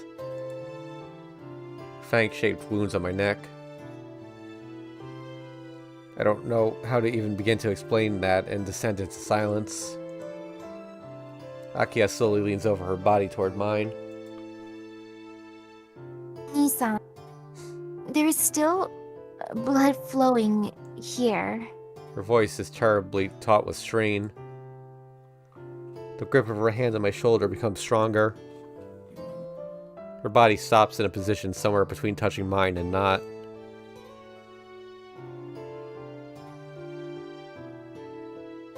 to. We should stop the bleeding, right? Her voice sounds delirious. Akiha? I call her name while assailed by an unspeakable disquiet. There's no reply. But instead, I feel a warm sensation along my neck. What? My voice fades away. Akiha's voice is right next to mine. Face is right next to mine. There's a sensation of rubbing. A contact. Wetness. Aki, huh? My numb senses of reason can't grasp what's going on. A hesitantly touching tongue. He's licking him? Guess so. The red tongue that fearfully touches my neck.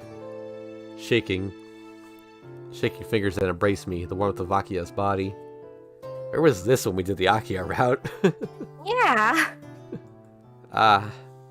Akiha is licking the blood dribbling down my neck. There really isn't anything to be alarmed over. Are you sure? Nothing to be alarmed over? It's just like what you do as a kid to stop bleeding. But it feels so sweet, I can't say anything. Akiha must turn the same way, as she just, for no reason, touches her teeth against my wound. All of a sudden, a sound comes from the lobby. Akiha pulls back. I'm so sorry, Nissan. Her face pure red. Akiha runs away. What?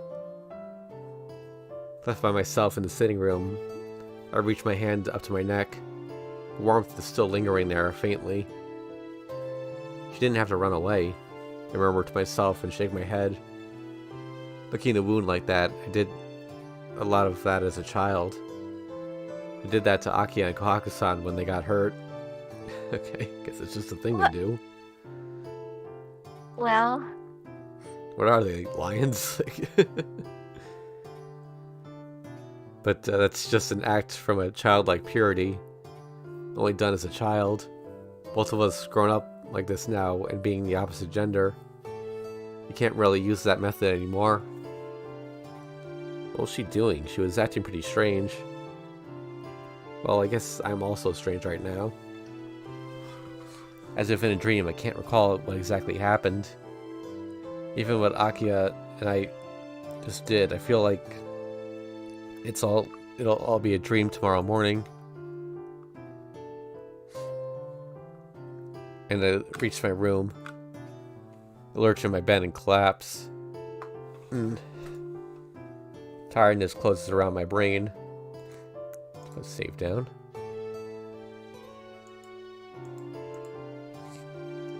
My exhaustion is more in my body than my mind. My body must be trying to halt everything in order to quickly heal its exertions. Before that, I take a deep breath and trace my fingers along my neck once more. I'm a little surprised. The 2 fang marks. The blood really was Akiha, stopped by Akiha's lips.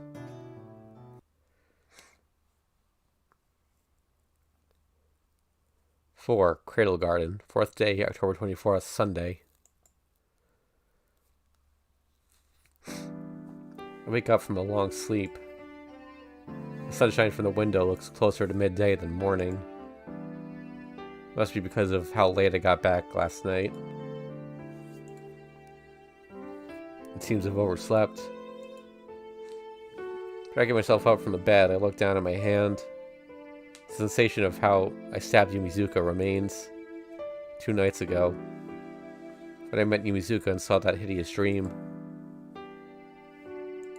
If only yesterday was just a dream, but wishing it won't make it so. I have no clue why or how Yumizuka became a vampire. They couldn't do anything to help her. Yeah, this is still the same as last time.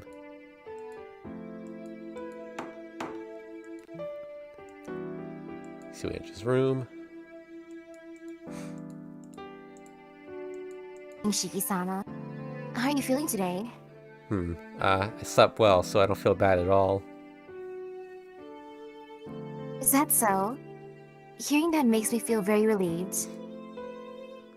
Even though she says that, I don't see her even relax her shoulders or give any other indication of it. But I feel relieved as well. Because of what happened last night, the long night is over. Because I don't have to enter that unnatural world any longer. My heart can relax. Thanks, Hisui. You always come to check up on me from early in the morning, right? Your concern means a lot to me. Not at all. It is my duty to be concerned with your welfare. There's a hint of happiness in Hisui's expression. Moreover, I feel like I've been somewhat rescued. While I've been sleeping in bed like this, Hisui came as always to wake me up. With just that trivial thing, I honestly feel like I have returned to my normal life.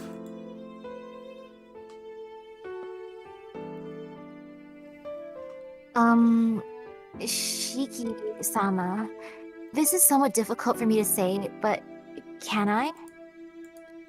Difficult to say? If it's about my sleeping till noon, I really can't do anything but apologize. No, that's not what I meant. But it is perhaps some related to when you went to sleep.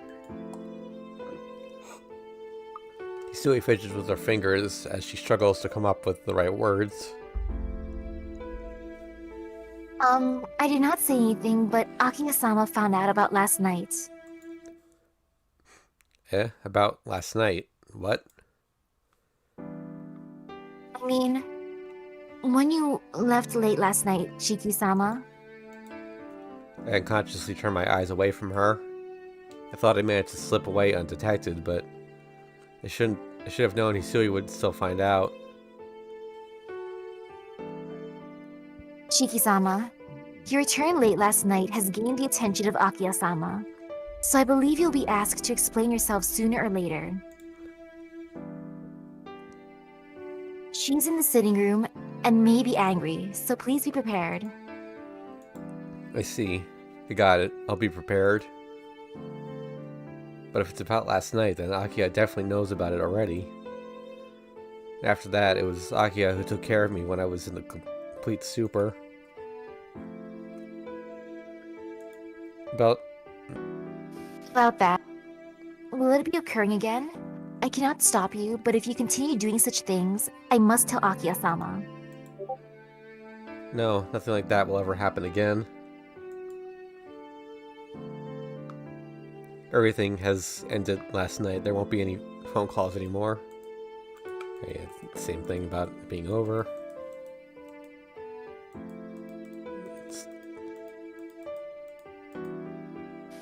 Seems like the main difference there was about treating the wounds, I think.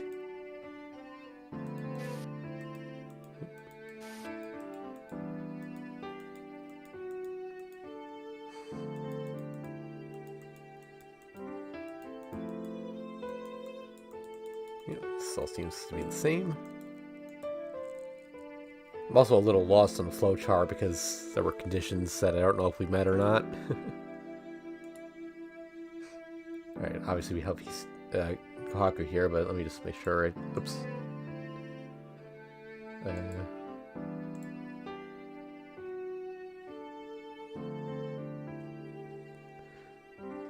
Okay, so I think because our Kohaku regard was high, we ended up skipping the option to not do the party. Like, we're locked into doing the party now. Okay. Yeah. Oh, so helping Kohaku doesn't actually increase regard with her, but it also doesn't decrease it, so... To be honest, Kohaku has the hardest job. Kohaku-san has the hardest job here because she has to prepare the feast for four of us. I don't think it can be that much help in cooking, but I'll go see Kohaku-san. The kitchen has already become a battlefield. On each counter, there's a mountain of ingredients, and I get the urge to turn around and go back as soon as I enter. Shiki-san, is there anything I can do for you? Let's put a save down. Oops, yeah. Kohaku-san peeks her head through. No, I was thinking maybe I could help or something. It seems like I've entered a world where I shouldn't be.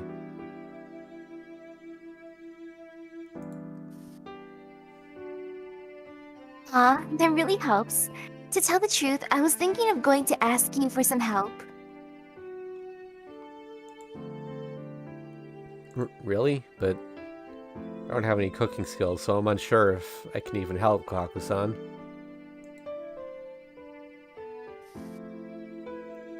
Not at all.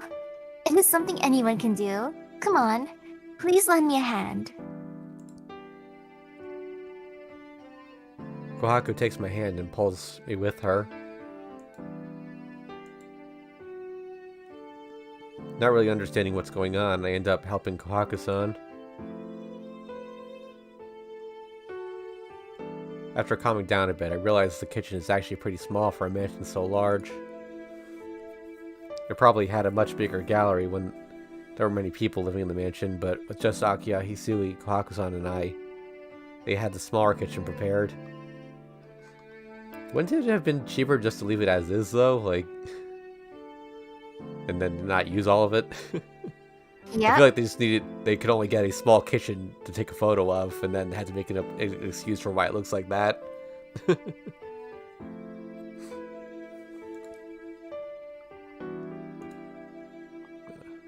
Please wash your hands and use this apron.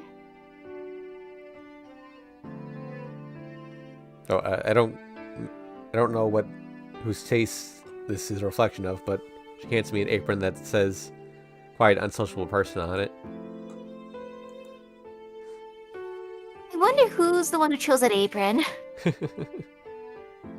That is so specific. Yeah. I'll start you off with a simple task, Shiki-san. When it's all done, I have another task just for you. Kohaku-san is in a good mood. Wait, did we do this? We had the scene already, didn't we? Is this where she cuts her finger? Yeah. A light cut? Yeah.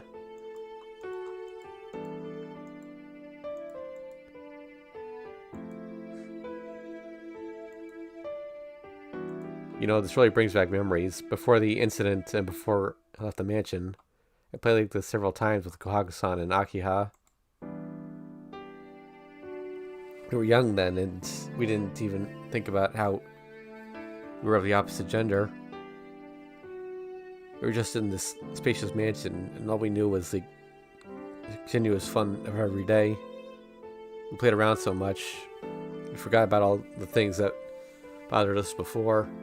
Or maybe in order to forget the bothersome past, we tried to pass our days with as much fun as possible.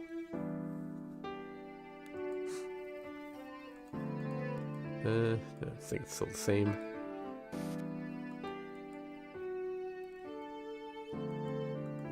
And that's where he brings out the past, right?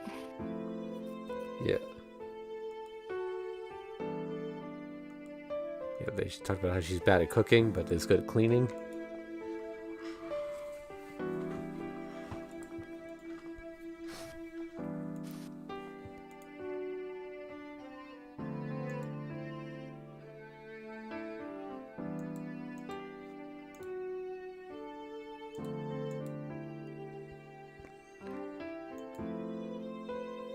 Yep, she's questioning Shiki's memory of back then.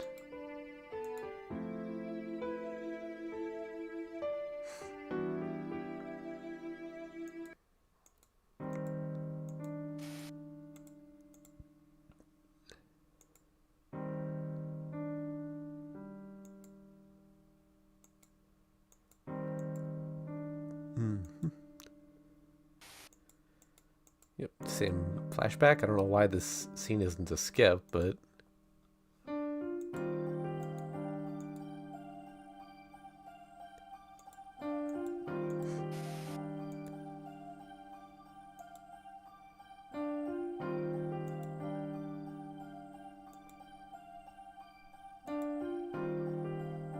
Oh, now that we know that girl was Kohaku, this scene has some different context.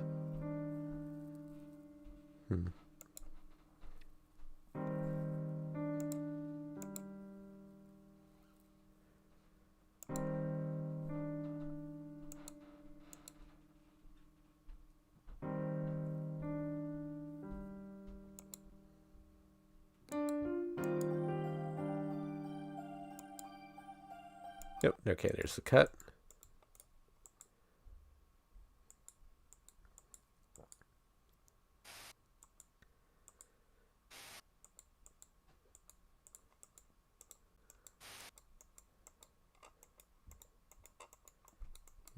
Doesn't hurt.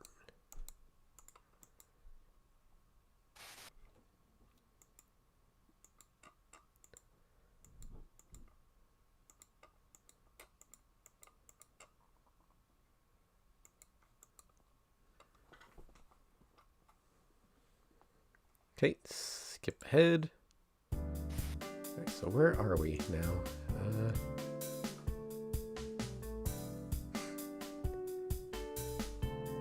Okay, so I think we are now logged into the Kohaku route proper. Pretty nice. The drinking continues. I don't know how this happened, but it looks like the Tonoshiki welcome party has turned into just a drinking party. Akiya might be used to drinking as she gulps down her glass as if she's drinking water. Kohaku-san slowly drinks with Akiya while refilling Akiya's cup.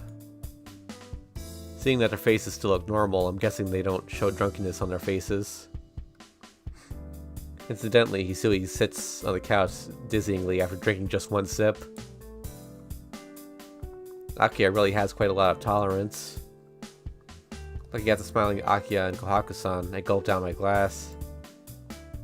It is just water, as I only drank a mouthful of alcohol during the toast.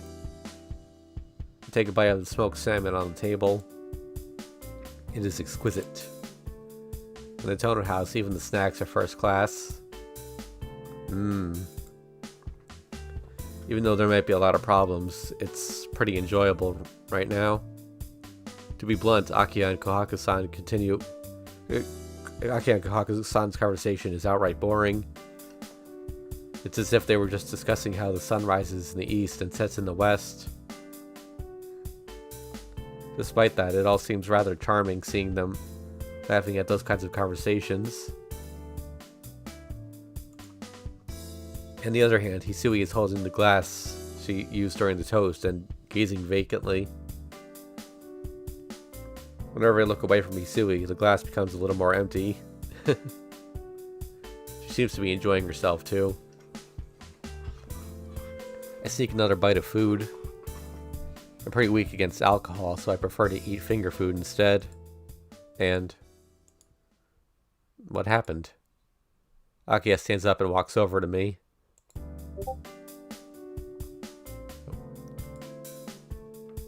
Oh, hold on, folks. Misaki needs a minute.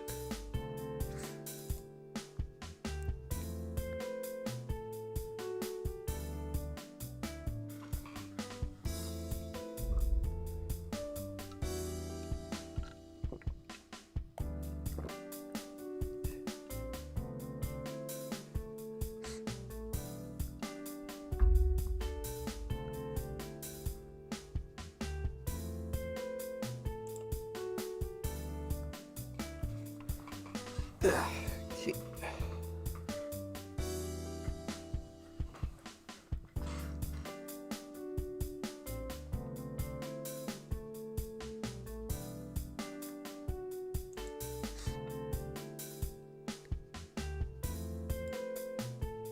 That's odd.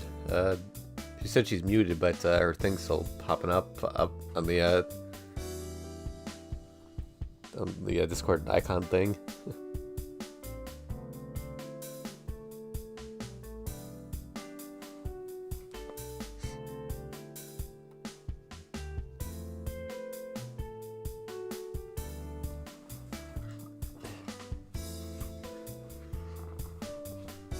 Alright, well, while I'm waiting for her, I'll just take a little flow chart here.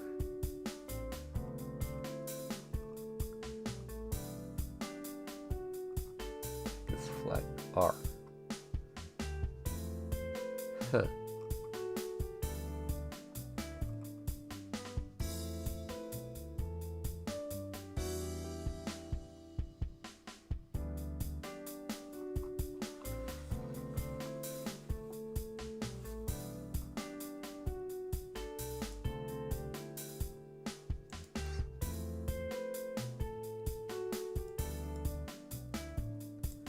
Based on the number of choices here, this route is actually very short. But I don't know how long the scenes are going to be, so we could end up still going for quite a few streams.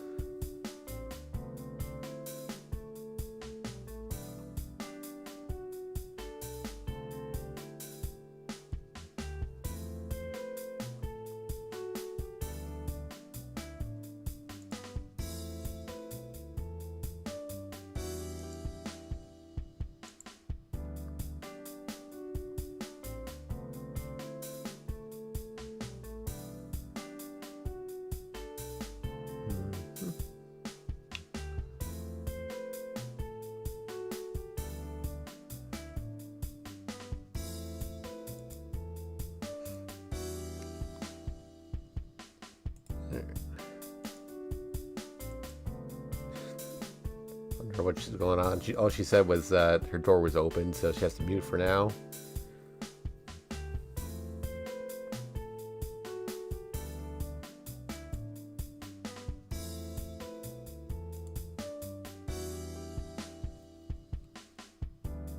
I guess I could put a save down here also.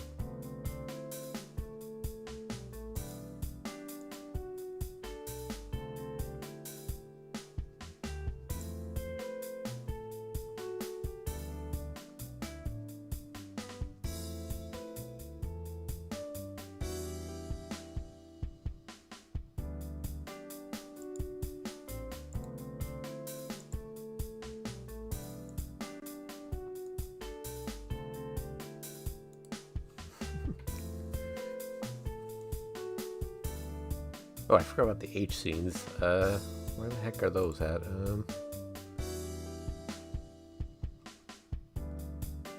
Looks like there's only one on this route, surprisingly. Oh, no, we don't. Yep, just one.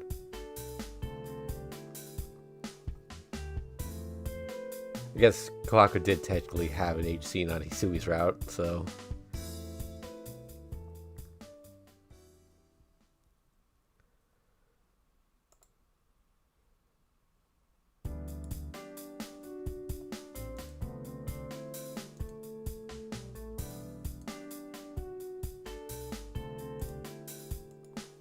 Okay, I'm back. Oh, okay.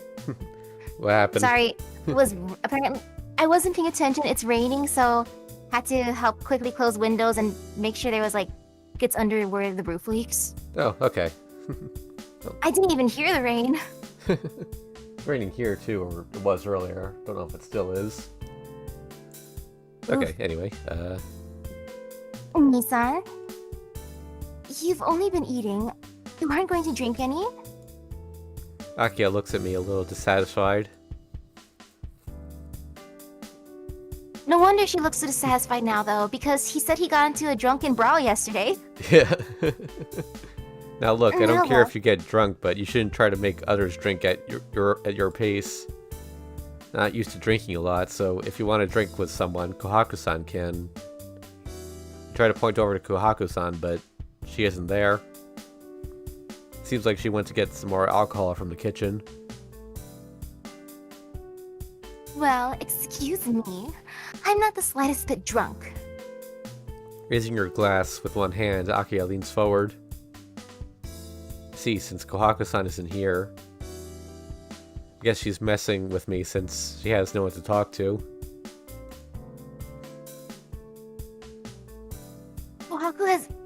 Kohaku doesn't have anything to do with this. We're talking about why you are not drinking. Well, I have been drinking. That's a lie. I haven't had the chance to pour you anything. I was drinking so that you could relax. But all you've been doing is munching away at the food Kohaku made. You haven't even had one glass, right? Akia pouts. Is it just me, or is her step a little unsteady? Akia, I just have to ask, are you drunk? Don't be ridiculous. I'm not drunk at all. You'll be dead drunk long before I will. It's interesting how she's not drunk on this timeline, but all the other ones she was. Or at least she wasn't able to hide it last time. You're dead drunk. Hurry up and finish your glass. I will listen to whatever you have to say when you are done. She points commandingly at my glass, except her finger is wobbling all over. Akia, I've said this before, but you really are drunk. Sheesh. You really are persistent. I told you I'm not drunk. Akia yells and wobbles back. Her own voice causes her to get dizzy, so what part of that isn't being drunk? Oh well, have a seat. We can chat a bit, I suppose. I pat the sofa next to me. Yes, I'll sit. Akia sits down on the sofa. I don't know where all of her bossiness disappeared to, but she just meekly sits down. For some reason, I suddenly don't feel comfortable. Resigned to pick up my glass. I take a light gulp. The unfamiliar alcohol burns my throat. It doesn't taste good at all. I feel the ground strip beneath me as if I was feeling dizzy from my anemia. But I can't say that it feels bad either. I might as well just finish it off, so I down the rest of it.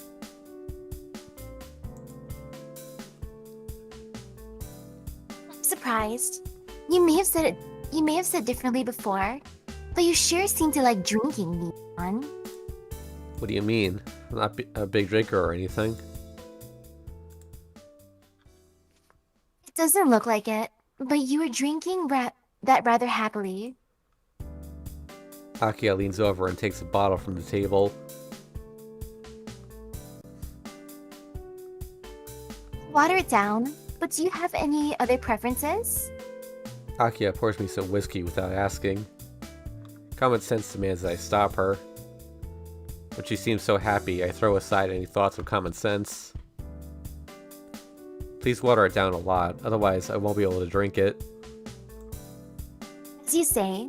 Well, then let's start, shall we? Akia happily fills my glass. Man, I don't even drink this much when I'm with Arihiko. Wait, so he does drink? Yes, so. I lean back on the sofa. I down the glass with my neck tilted so far back that I can see the ceiling. I drink what Akia poured me slowly without letting my mouth go from the glass. Phew. Well, are you satisfied, princess? I place the empty glass on the table. That's the way to do it. I have to take points off for not drinking it fast, but it's still a passing grade. You're pretty strict. That was a new record, you know. You told me to drink it, so I pushed myself. Really? This is pretty rare. You keeping me company like this, Nissan. She chuckles. Pouring herself another glass, she sits down. My heart beats loudly at the sight of her face.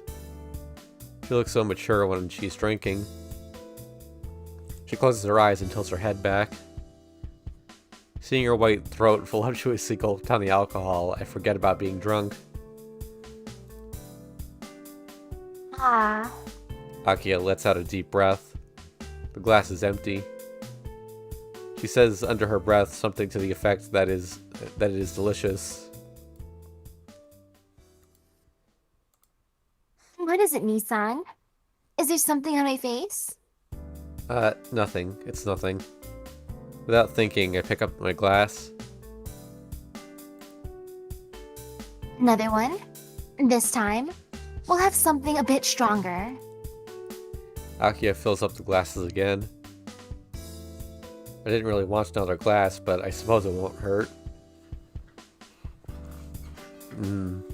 Trying to imitate Akia, I drink it all in one gulp. It wasn't that much alcohol, but I shouldn't have drank it that fast. My head starts to spin and I fall back on the sofa. Nissan, are you alright? I'm fine. I just got a little dizzy, but I'm not drunk. I think I'll rest for a little bit. You go ahead and have fun. Laying back on the sofa, I stare aimlessly at the ceiling. Even though I feel completely drained, I feel incredibly good. I'm sorry.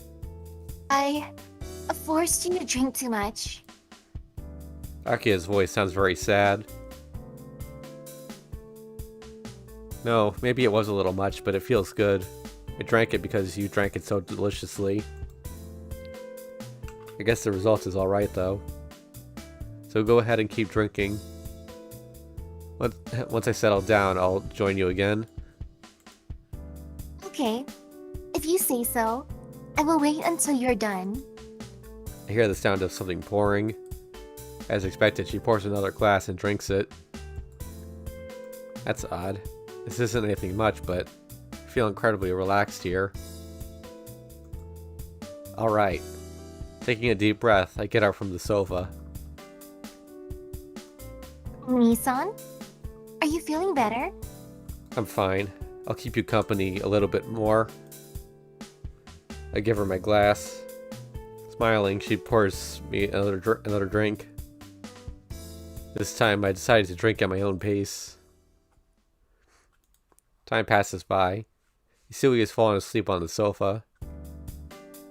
Kohaku-san never did come back from the kitchen. The only ones still moving around are me and Akiha. But I am pretty drunk, so I wouldn't necessarily call myself moving around. But still, I want to keep Akiha until Kohaku-san company until Kohaku-san returns. Oh, now she has that. I was wondering where that pose was. Nis, you're very kind today. Akiha says this suddenly, in a small voice. And kind? Me? Yes. Normally, you are a very cold person. Acting kind like this is it's very rare, isn't it? Really? I don't really know, but maybe I am cold. Nissan, you don't understand yourself very well. You are a very kind person, but at the same time, you are very cold. Because you make no distinction between people. You don't have anyone that you like the most, no matter if you hate them or like them. Nissan, you like and forgive everyone. But that is very cruel to the people who want to be closest to you. For you, everyone is the same. Me, Kohaku, Hisui, we are all the same for you. That isn't kindness. Like an old dog that knows its time of death is near, you simply don't want to leave anything behind. You were like that back then, but now, how do you say it? You seem very dangerous, and that makes me uneasy. Downcast, Akiha continues to speak, almost as if she was thinking aloud. Her glass is empty. She doesn't fill it, and her quiet voice echoes in the air.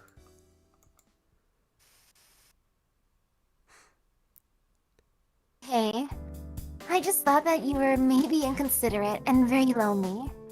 I was just thinking something stupid like that. There isn't anyone you hold dearest in your heart. Maybe you lost that person a long time ago. Back then, I thought if you just liked me, that'd be fine. At least, there wasn't anyone you liked the most, so that was good enough. But now, it is... Thank you for waiting. More food and more drink. With a smile, Kohaku-san returns. Akiha suddenly swallows her words, and with a sigh, pours herself more to drink. Hey, son, please drink some more as well. It's just me drinking now. Taking the bottle that Kohaku-san brought, she pours some more drink into my glass. No, I've had enough. I've had twice as much as normal, so please let me pass on this one. If I do drink more, it really will end up in bad shape. What are you saying? You haven't even had a bottle yet. It's way too early to say you've had enough. You said you drink with me, right? Come on. She says and holds out at my glass. But I really am at my limit. Now, Akiya-sama. You do have to realize that Shiki-san does not have the same tolerance as you do, Akiya-sama. Shiki-san, you should say no or you'll be in trouble. Akiya-sama doesn't get drunk no matter how much she drinks. So if you keep drinking with her until she's happy, you'll end up drinking until dawn. Wait a minute, Kohaku. You make me sound like some sort of alcoholic. Angrily, Akiya takes another drink. Even though she drank a lot, it seems like that's her first glass. No matter what Akiya says, Kohaku seems to be right. Sorry, Akiya. I really have to stop now. You know my doctor says I shouldn't drink too much, right? Akiya descends into apologetic silence. That is true. Don't look so sad. I can still keep you company until you're done drinking. How's that? She nods but doesn't quite look satisfied. Pour your drinks, Akiya-sama. See, Shiki-san is still here. So isn't everything okay, Akiya-sama? I guess. Certainly having Nissan keep me company is rare enough. I will let it go this time. Akiya holds out her glass to Kohaku-san. Smiling, Kohaku-san serves Akiya another drink, who starts to sip it slowly.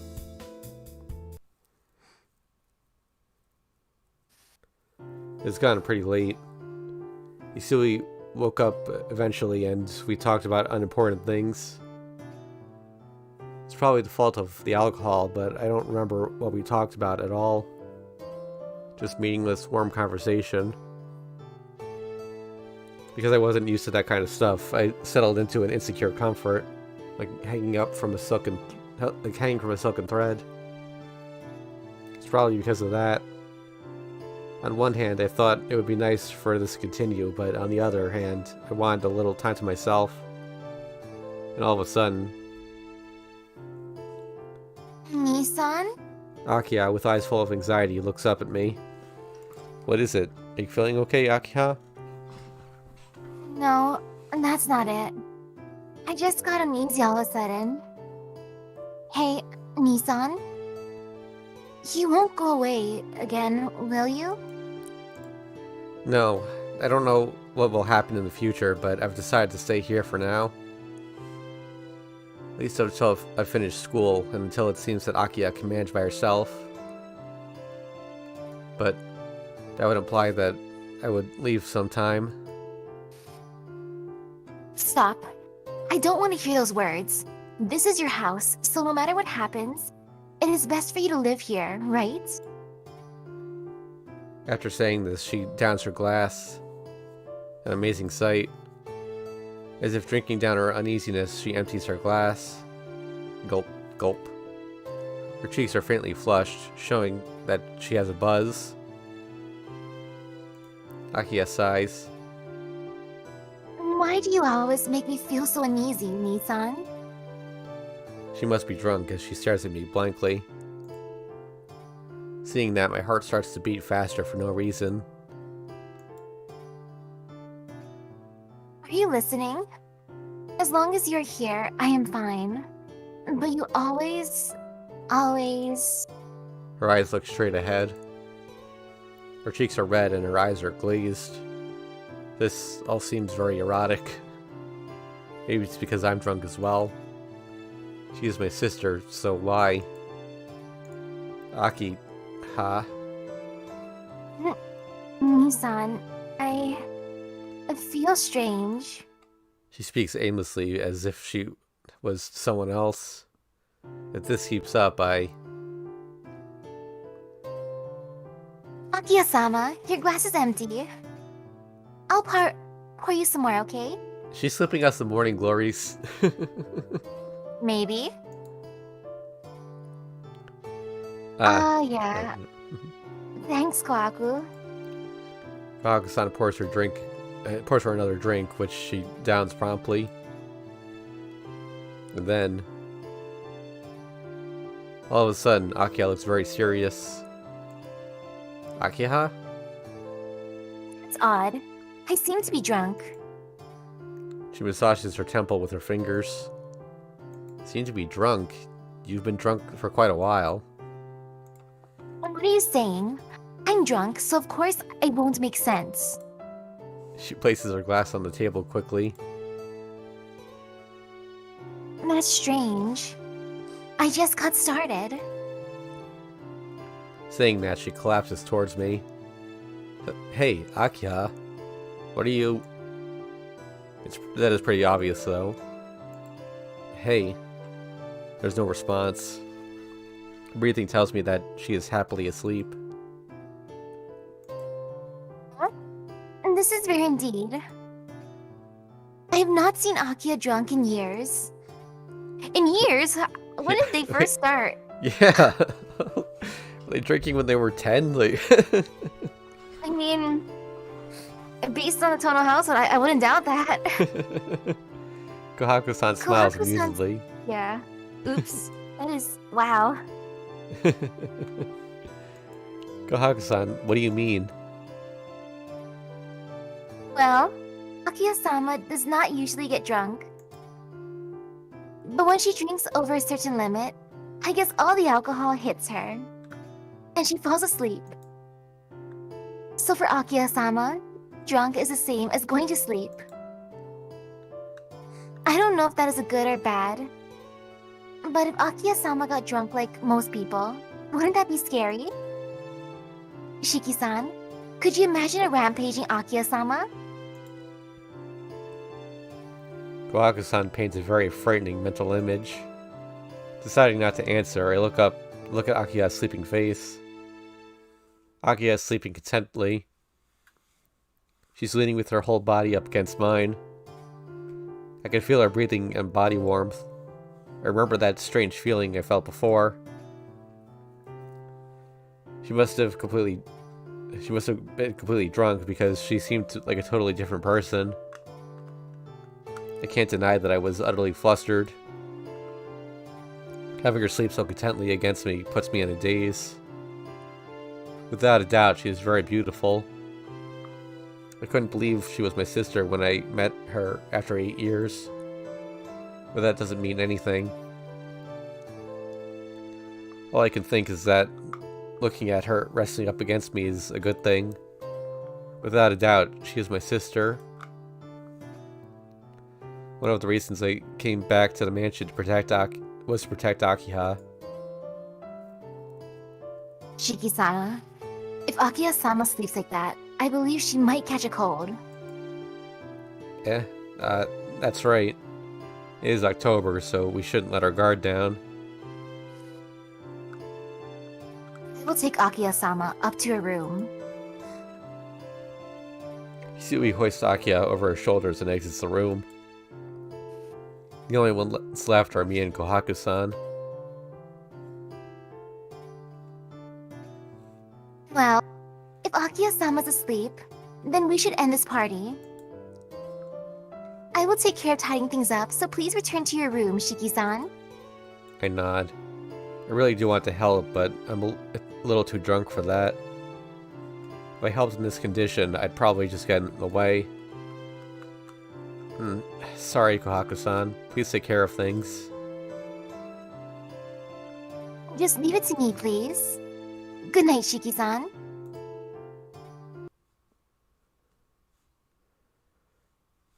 I go out to the courtyard. Grab my head of some of the alcohol. Guess I'll put a save down. The breeze is a little cold, so it feels good against my hot skin.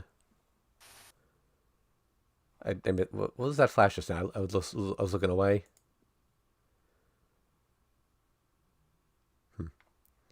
This is bad. I really did drink too much. All that drinking gave me a headache, and I start to feel a little dizzy. I'll probably have some nightmares tonight. Well, that is just something I have to face after drinking. Akia seemed really happy tonight. 1 or 2 nightmares is a small price to pay for that. Sitting down in a chair, I take a deep breath. The night breeze blows against my skin. There is nothing but silence. All the other houses are far from the Tono mansion. Doing this, I feel like I'm in a mansion in the middle of the woods, and I almost forget that I'm a normal student. An empty, weak atmosphere. A soundless scenery of stagnation. A small fragment of memory about a garden. There's no one here. No father to yell at us. No one to tie us down or lock us away. Or even that person who curses Tonoshiki. A long time ago, and it all wore away, declining into something worthless. Thinking about these rambling ideas, my eyelids start to droop more and more.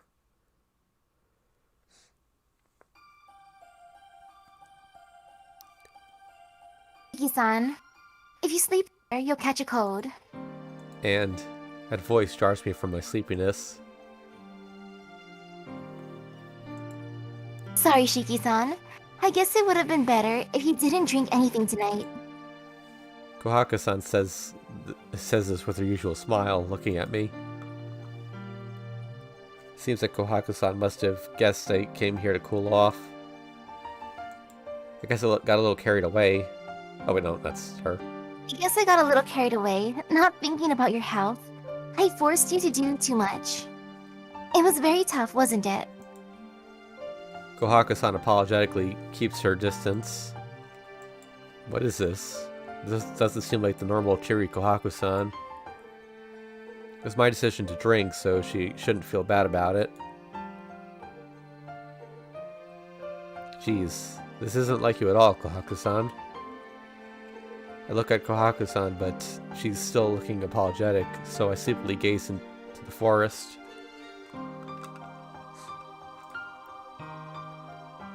It wasn't tough at all. Akia was so happy, and it was fun. Kohaku-san, you're just thinking about it too much. Staring blankly into the forest, I try to make my voice sound as gentle as possible. A brief silence ensues. Silently, like a rabbit poking its head out of a bush, Kohaku-san comes into view.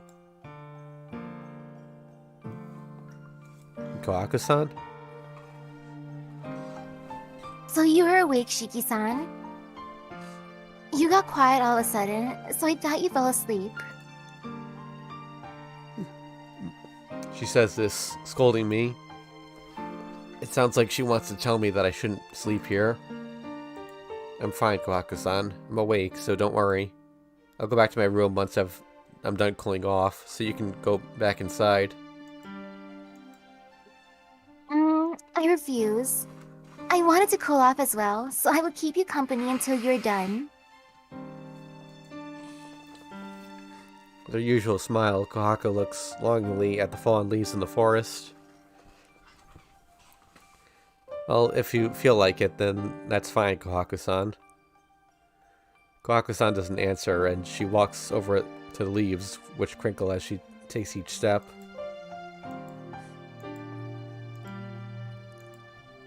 Silence ensues again. Thanks, Kohaku-san. It was really fun today. I really do mean it. What do you mean? Today wasn't something you should thank us for. Maybe, but it was really fun. Come to think of it, it was the first time we did something like that, and I finally felt like part of the family.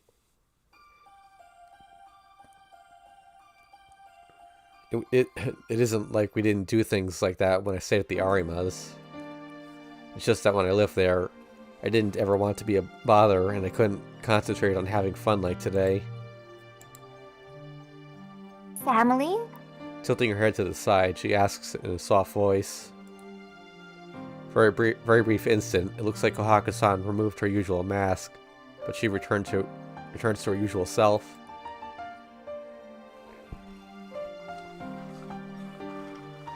Shiki-san, as long as you stay at the mansion, you won't ever have the family you are dreaming about. All of your relatives shun you, and your only ally is Akiya-sama. That means that your life here will be very painful. What she says is correct. 8 years ago, I was treated badly enough to get me out of this house, so it's natural that they still think badly of me. Well, I'm prepared for that, but it doesn't really matter. Akiya put up with it for 8 years.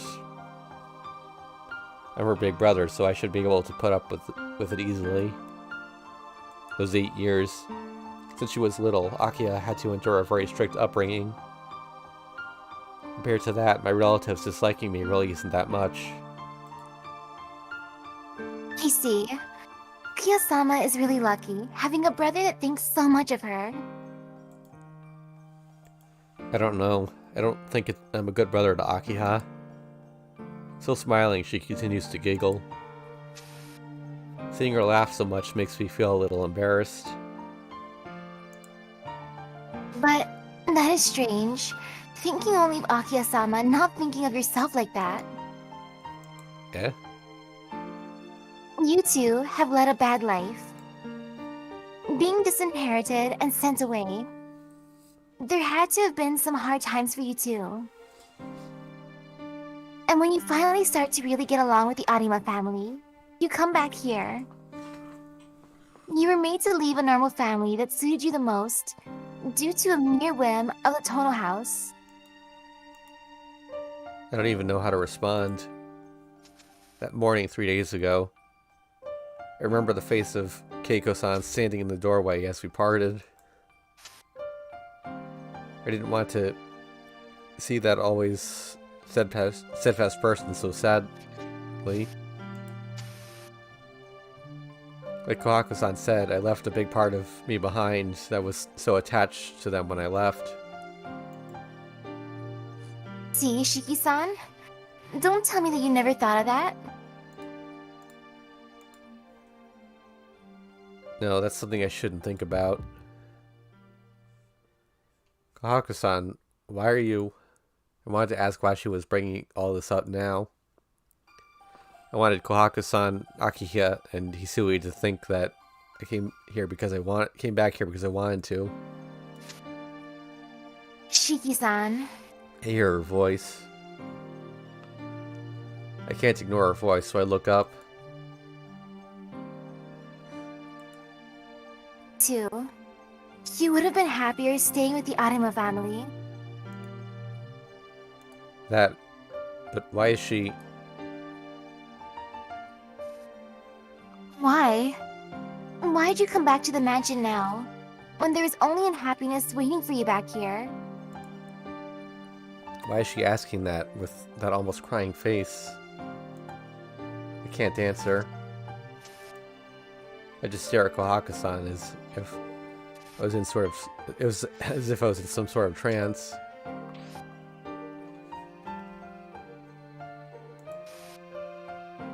You're mean, asking me to talk about such difficult things. I'm sorry. I guess I must be drunk as well, saying such things. There must be something wrong with me. She's smiling. Smiling like that, it makes it seem like she didn't even ask me something so serious. Kohaku-san, about that subject earlier, isn't it natural for me to come back here to my own home? I couldn't leave Akiya all alone, and I couldn't burn the Arimas forever. So, that is your reason for coming back. Kohaku-san seems like she understands, but that is a lie. There's another reason, something more important than Akiha. Shiki-san? What is it? Oh, it's different, Kohaku-san. Really, there is another important reason. Really? Does that mean it's a secret? I don't know. It isn't that it's a secret, but it's an important memory I have that I don't want to talk about. I borrowed something when I left here, so I came back to return it. But it seems like Hisui doesn't remember it, though. Come on, bring out the ribbon. I get up from the chair. I've cooled down, so I'm going back to my room. Raising a hand, I exit the courtyard. Kohaku-san just looks at me, dumbstruck. Come on, you were so close. Her eyes were like really bright there too. Like, collapse on the bed. It's probably the fault of the alcohol, as I start to feel very sleepy. It's probably because I said those words to Kohaku-san. I start to think about the promise I made 8 years ago. You could never come back to this mansion ever again. I still remember the time when my father said those words to me, and my feelings as I left my room. A time when I realized that I would be all alone, just like I was before I met Sensei. Not being able to keep my promise with Sensei, I guess I became empty inside. That time, the girl I spoke with only once. That was my only saving grace. I don't know what kind of magic was in those words.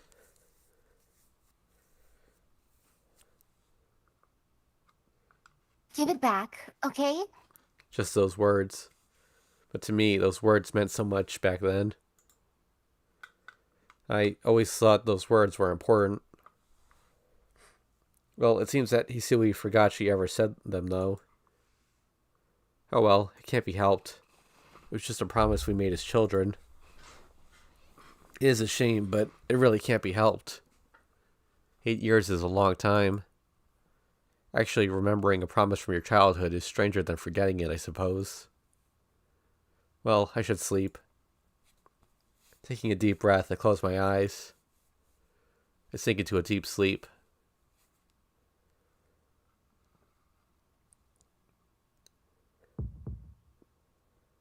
I feel the heat and my body wakes, roasting. My throat is burning. My blood is evaporating. The roasting must be leaving scars all over. Roasting. I can't think clearly. I feel the dirty presence of someone else in my room. Burning.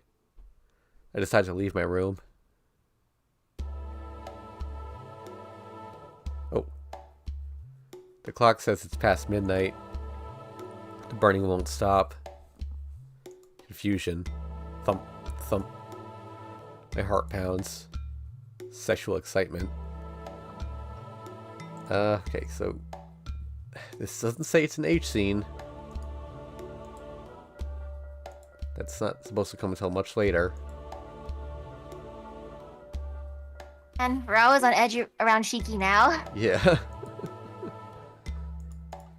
You know, the whole world pulsates in unison. Delusion. Burning. Crimson. Fuel tube. That's a new one. Exploding. Multiplying. The black wings of insects.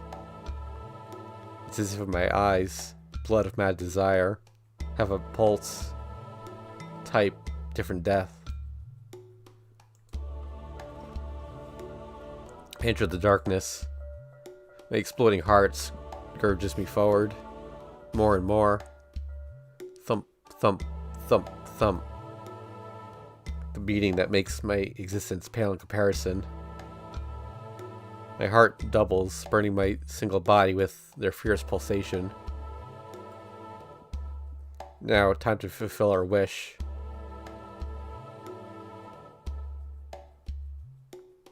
And then, there were corpses of strangers in front of me. 1, 2, 3 people. I count aloud. I point out each one with my finger. My red finger. No, both of my hands seem painted red. Of course, there isn't any paint anywhere around me. The only thing here is the flayed spaghetti, with meat sauce, of course, of 3 dead bodies. That's an interesting way to describe it. On the ground is my knife, engraved with Natsuyoru. This means it doesn't even require thought. I did this. I pick up my knife. Can't believe it, but what's done is done. Now that I realize it, my once burning body has cooled down. Now that I'm done, I should go back to the mansion. Someone's coming. Someone comes down the pathway. Great. This place is already overflowing with spaghetti. Now I have to make some more meat sauce on top of that. I want this line taken out of context and just have like a kitchen background. And Is he just hungry? maybe. The footsteps approach. The dark shadow becomes a little clearer. I grip my knife. The shadow enters the alley. Keen. The sound of metal clashing. I can't believe it.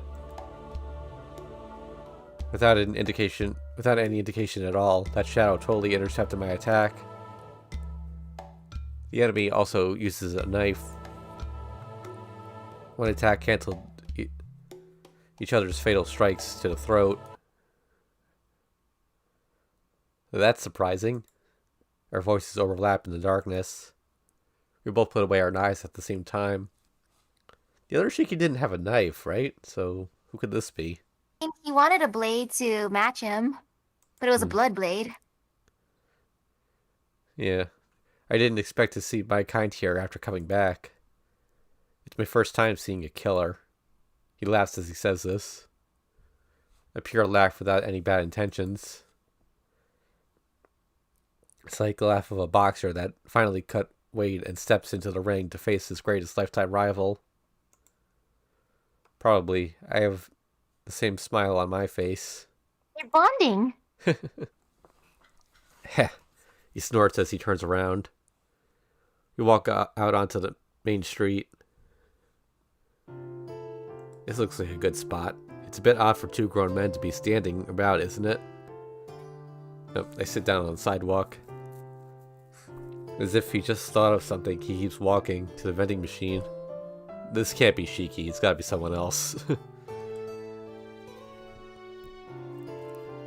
Hey, give me some money. I don't have any. I'm not exactly rich right now, but I give him the biggest coin I have.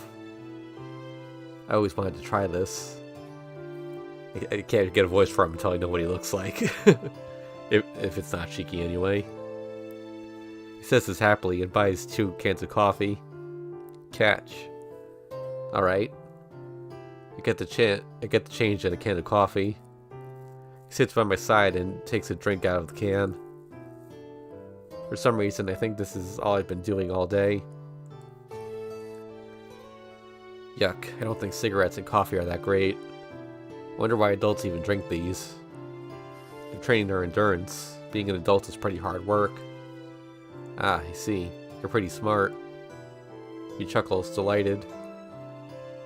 I take a drink as well. I can't help but agree with him. They must be awfully suicidal, wanting to drink something that tastes like poison.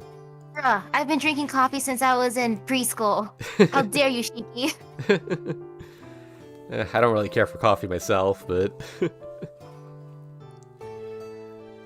Well, anyway, you're a pretty awful guy. How could you just suddenly strike at someone's throat like that? You're one to talk. You were trying to kill me, too. That's so. Well, what's done is done. We're both alive, so we'll call it even. Well, he's right. We both tried to kill each other, so even if one of us died, we'd still be even. That's a competition, that sounds right. Even though he keeps saying it is disgusting, he keeps happily drinking the coffee. Well, this isn't bad once you get used to it. This feels like a get-together of bad boys kicked out of society. He says so, killing a smile. Really? Well, you want to smoke? We look more like the bad boys that way. Ah, I'll pass. They numb the brain. If you want to remain pure, you shouldn't take any poison. So says the guy drinking coffee. What's with you? You're pretty nitpicky for a killer. Humans eat poison every day, so isn't this alright? You have some tolerance against it too, right? He laughs loudly. I feel the exact same way, so I take another sip. Speak with him for another hour. We ramble about nothing as we watch cars go by. The most pointless thing was probably his special powers. My eyes, I can see death. His body that dies with great difficulty. Okay, so I guess it is Shiki then. Like how they just casually talk about how they both have powers. You're like, so what's your power, bro? I can see death. We began by discussing their principles. I see. Well, does that mean you can kill the five senses? He says such nonsense. I can't do that. I can't kill something so vague that needs an expression to be understood. Not at all. Look, if you wanted to kill sight, kill the eyes. Hearing, kill the ears. I can do at least that much, but you're different. You can kill things without crushing them. The moment you see those lines, you can kill. Not the object, but its very meaning. That's why something beyond the five senses, like the sixth sense, spirit, and emotion, you should be able to kill those things too. Well, he has a point. My eyes themselves are an aberration. Using logic to understand them is a mistake from the start. Then can I kill that too? The apparition that I saw once in my childhood. That haunting thing called Crimson Red Vermilion. Wait, what? But that seems hard. If I do that, I don't know how much longer I could stay sane. Yeah, it's like trying to calculate it as a god using the mind of a human. You'd cripple yourself for sure. He says that as he walks toward the vending machine again. Hey. Still looking at the vending machine, he holds his hand behind him towards me. I toss him a coin, which he catches skillfully and uses to buy another can of coffee. After drinking this, he turns to me again. It really has been a long time since I talked with another person. That's really weird. That's strange. Were you stranded on an island somewhere? Huh? I'm still stranded on this island. It seems I'm out of alignment with society. They say someone who kills people for no reason is just crazy. There's really no way someone like me, who's out of tune, could have a conversation with someone in tune. So we're out of tune? Yeah. It's not a matter of who's off tune. Those out of tune with society are the ones out of tune. Really? Maybe society is the one out of tune instead. We live in a society. What do you mean by that? Exactly what I said. Didn't you say that just now? It's like majority rule. The views of the minority that aren't the same as the victims of the views of majority are said to be unusable and rejected. It doesn't matter who's right or wrong. If you don't fit in, you're left out, regardless of if you are right or wrong. The term out of tune doesn't follow universal rules. So you trying to say that killers like us aren't evil? Who knows? I don't know about good or evil. But if you think about it logically, we aren't the ones out of tune. Let's see, how about using boxers as an example? It doesn't have to be boxers, but it is an easy example to understand. Boxers, their job is to punch people, but not just to punch people. They painfully cut weight, and they train every day to skillfully punch people. To effectively punch others, to effectively defeat others. You diligently work on it every day, like sharpening a blade. What do you think of that? There are people like that. And? No, that's not all. They just punch each other, but they don't kill their opponents. Sure, they could die from accidents, but it isn't considered murder. Isn't that incredible? I've actually lost track of who's talking, but... Do you mean it's okay to kill? No, you aren't supposed to kill, but you could. Isn't that a huge contradiction? That's not all, because a boxer's fist is considered a weapon. They aren't allowed to fight others outside the ring. This is incredible. You know a boxer's fist is a weapon, so why is there such a profession in the first place? If it's a weapon that can kill, they should abolish it. Killing is wrong. Killing is wrong. But this world is full of tools to kill. Of tools to kill. Even the law allows it. But they say it's not a right to kill. This can only be considered chaos. Common sense is what is thought of as good by a majority of people, then we aren't out of tune. If there's anything out of tune, it's this world. All that said, I don't necessarily hate boxing. There are a lot of professions out there, but there aren't any others where you can be so stoic about your objectives. You strengthen yourself by cutting yourself off from all temptations. Humans are interested in strength that can easily comprehend. That's why competitions will never go away. Of all these competitions, the ones people like the most are where the contestants hurt each other. Admiration of the strong. A mindset that can only be drawn towards strength. That is probably a very healthy mind. As a guy like him, and I can think of only of results. Our colors might be similar, but our shapes should be completely different. Something you can concentrate on and forget yourself. That doesn't become an individual's free will. Those that worship education, those who immolate themselves in art, those who advance themselves in business. If an individual could decide that, then this world would be a pretty puzzle that could be understood. But this puzzle is full of holes. Pieces are missing, and a lot of pieces don't fit. I see. You like to talk a lot, don't you? I had a friend like that once. How do I say this? Well, he didn't have anything, which is why he looked like he didn't want anything. To me, he seemed very isolated. Isolation is just another name for loneliness, right? That is why it bugged me. Didn't want anything? What about you? Is there something you want? I don't know. I think I used to, but I can't remember now. What about you? Into a shout and right there. Yeah. Everyone wants something, but I haven't found anything worth dreaming for. A fire within me that caused me to lose my mind. Tonight was maybe my first time feeling that. Haha, that means you're a killer too.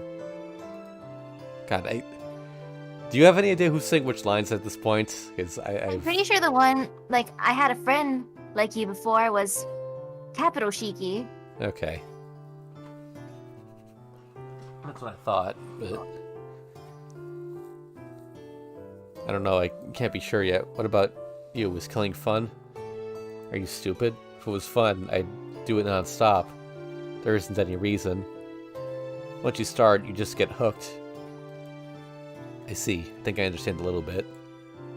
In other words, it's not a matter of liking or disliking the murder.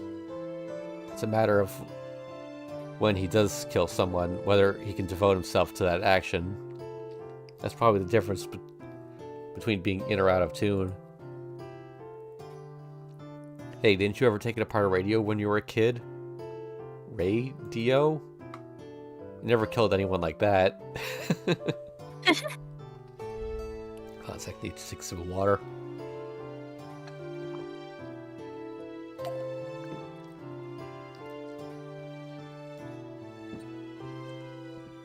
Doing Capital Shiki's voice hurts a little.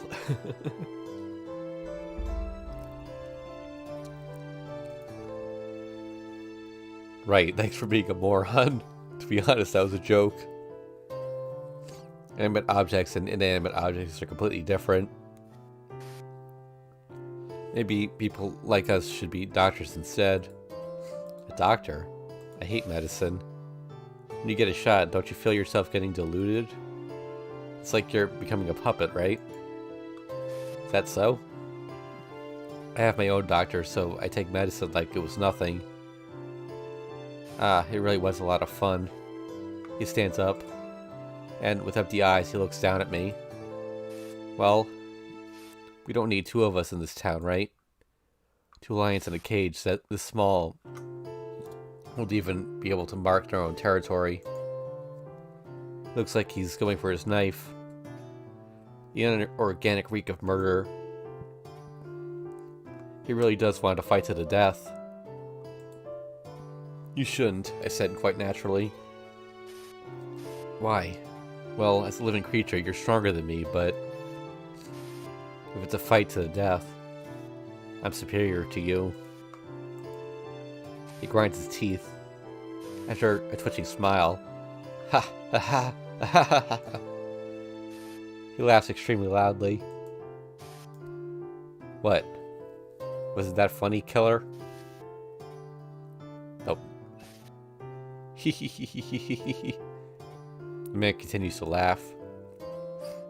Just when I thought I'd have to leave him, he stops laughing and looks at me. You're right, you know. Saying that, he starts to walk away. I guess this is a good opportunity. Now that someone like you is here, you should probably leave town. I don't really intend to take your place. No, it's useless. You got a hook tonight, right? Then it'll be the same tomorrow. You won't be able to endure even for a day. Well, I hope we won't meet again. Raising a hand, he disappears. Hearing that we wouldn't meet again, I get a little sad. At my feet, there are about 10 cans of coffee that he drank. Jeez, that's a lot of coffee. In other words, he'll never pay me back for these. I wonder how much Shiki just went out of the house with to afford that many cans of coffee. Let's put a save down.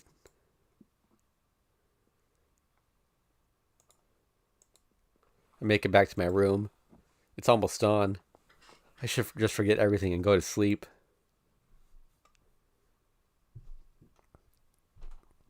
Oh. 5. Kane 1. 5th day, October 25th, Monday. What does it mean by Cain? Like the biblical Cain?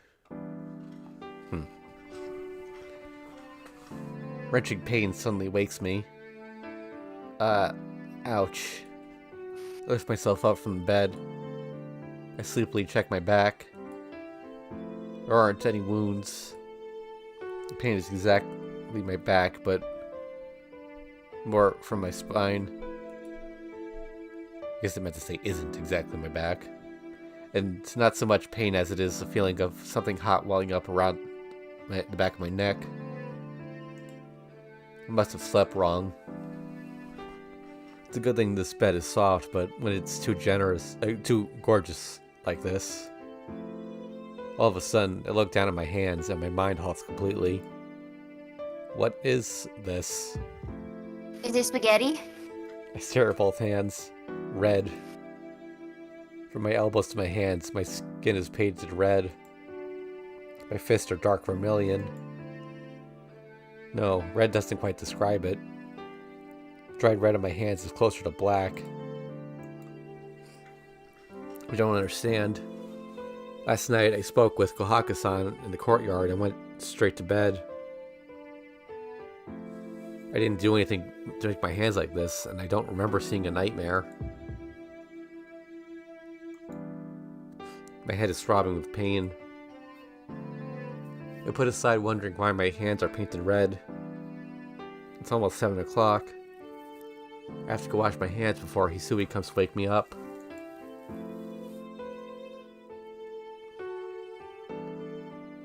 After washing my hands, I go to the lobby. Shiki-sama? Hisui calls my name. Ah, morning, Hisui. I woke up a little early, so I went to wash my face. Somehow I managed to blurt out an excuse. Good morning.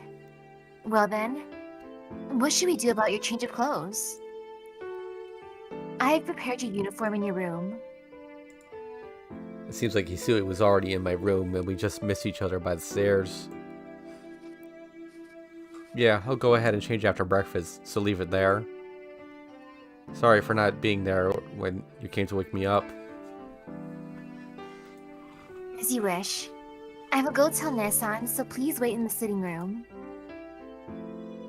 Hisui walks towards the west end of the mansion to call for Kohaku-san. Now then. It is still 6:30. I'm sure no one is in the sitting room at this time, so I should go enjoy the morning. Nissan, you're up surprisingly early. And then, as soon as I open the door to the sitting room, Akiya greets me while elegantly drinking some tea. No, I'm the one who's surprised. Managing to respond calmly, I walk into the sitting room.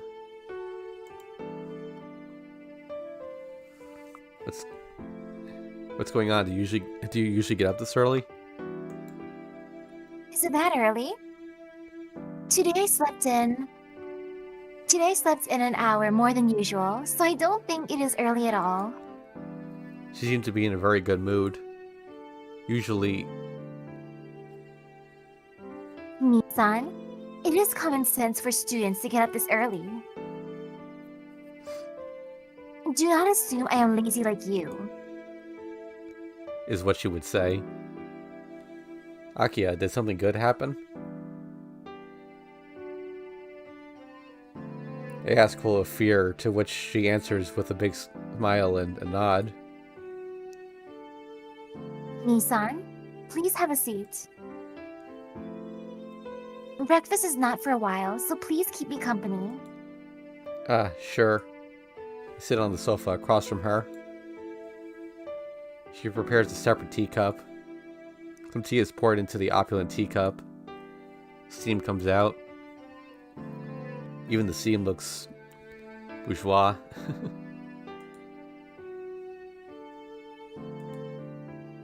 Do you want any milk? If so, I can go get some. No, this is fine, but Akiya, it just strikes me as odd that you already had another teacup ready.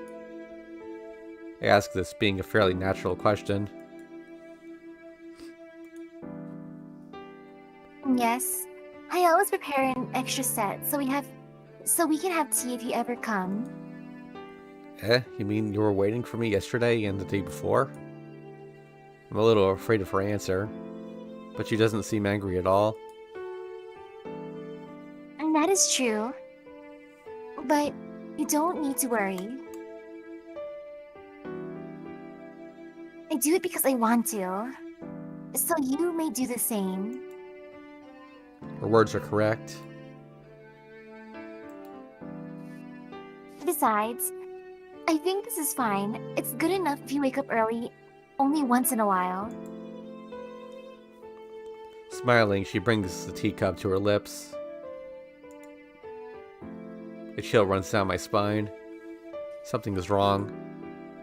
Akiya being calm and kind is very fortunate, but this might be too much. I have to find out what's wrong.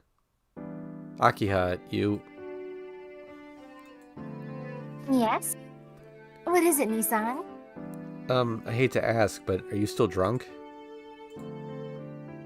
Huh? Akiya tilts her head to the side like a small bird. I think her eyebrows twitch, but she still holds her smile. I do not necessarily want to ask either, but what exactly were you thinking? Oh no, oops, that was her line. I do not necessarily want to ask either, but what exactly were you thinking? Well, you drank a whole lot yesterday. That amount of alcohol just doesn't go away in a day. So I thought you were still drunk. There's no other explanation for Akiya's good mood this morning. Nissan, you... She looks down, shoulders quivering. It looks like she's not happy, I found out. Here, you don't have to try to act kind, so go back... Oh, wait. I don't know whose line that is. Can't tell either. Yeah. Here, you don't have to try to act kind, so go back to your room. You can skip school and rest today. I won't laugh. You are so wrong. She slams her hand down on the table. The teacups rattle. Oh, really? Akiya, you really shouldn't force yourself like this. I am not forcing anything. Do you think that I would do such a thing as to drink so much that I would be drunk the next morning? She pounds the table again. Again, the teacups rattle.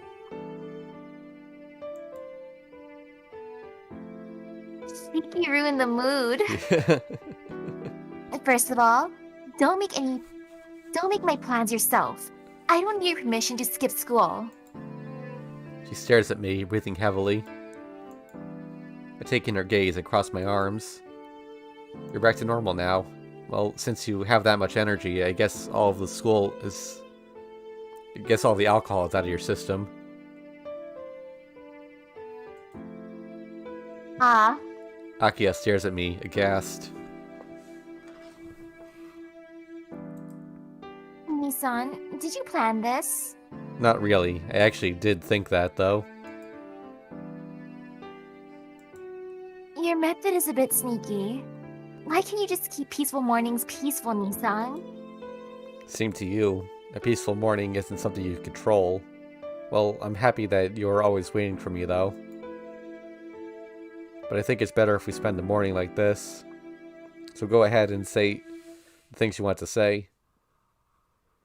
Well, I'd probably be squashed completely if she really did say something every time she had a complaint, so I hope she can hold back at least a little.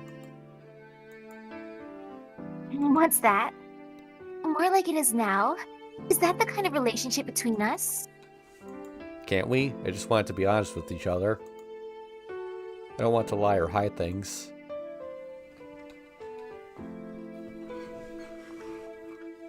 Yeah, me too. Akiya gives a subdued response.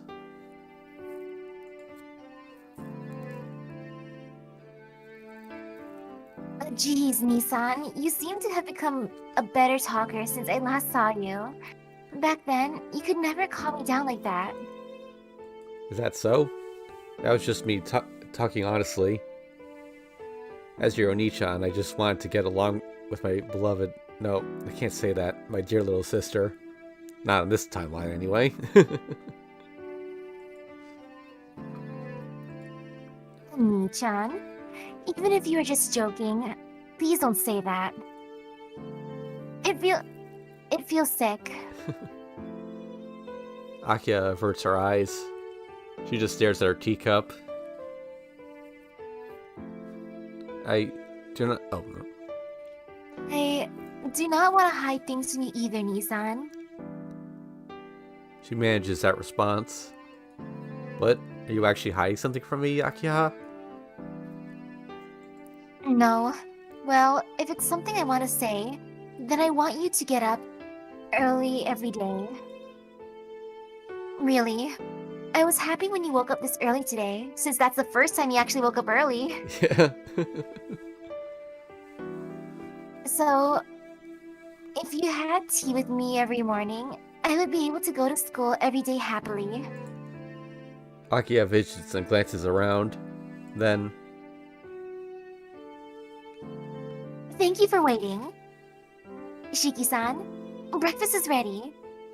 Kohaku-san arrives. Huh? Akiya, you're not eating? Of course not. Akiya-sama already finished breakfast. Shiki-san, if you want to eat with Akiya-sama, you have to get up before 6. There's no way that's gonna happen. Oh well, I'm going to eat. Later, Akiya. Getting up, I head towards the dining room. Akiya wordlessly watches me leave. She wants to say something, but that look seems to be directed not at me, but at Kohaku-san.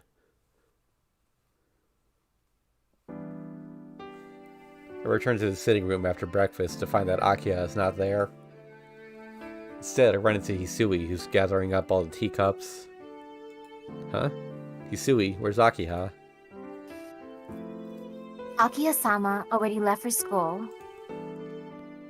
Oh yeah, her school is far away. Well, I shouldn't be hanging around either. Yes, your uniform is prepared in your room. When you're done changing, please call for me. Hisui quietly disappears towards the lobby. After changing my clothes, I leave the mansion earlier than usual. I'll come right back today, so it'll probably be around 4 o'clock. Oh, and you don't have to wait for me here. As you wish. In that case, please be careful on your way, Shiki-sama. Thanks. I'm heading out. Waving to Hisui as she bows, I go out into the street.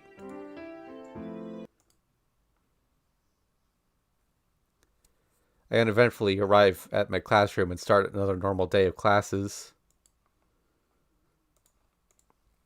Then I realize something. Yumizuka's desk is now missing. Even though one classmate is gone, the school schedule resumes as always. Her desk is forgotten and life goes on.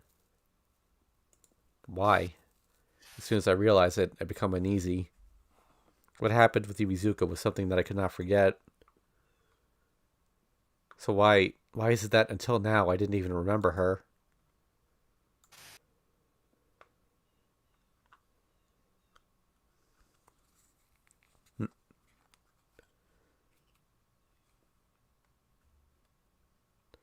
Shikiku, you and I are the same. Those words still burn in the back of my mind. But that's strange. But still, I can't think about it deeply. That night, it seems that Akiha attended my wounds that night. I lost something. About Yumizuka being a vampire, and even now, it all seems too empty. Or was that really a bad dream after all? That can't be true. But I can't deny it that strongly. Even though I'm in a classroom without her right now, I can't recall her that well. From that night until now, something about reality didn't seem quite right to me. Wonder what that could mean. Before I know it, the day is over. I don't feel like seeing Arihiko or Senpai. It seems like I can calm down more when I'm at home. Enter the lobby and see Hisui. Welcome back, Shiki-sama. Yeah, thanks, Hisui. Are Kohaku-san and Akiha gone? Akiha-sama has yet to return. Neon is in the rear courtyard cleaning up. Like always, I'll be in my room, so please continue whatever you were doing. Yes, please excuse me. I head up the stairs.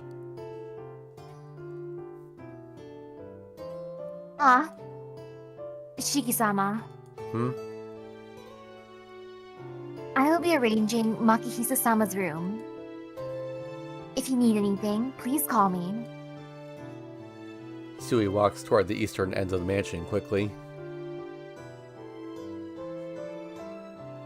Put save down.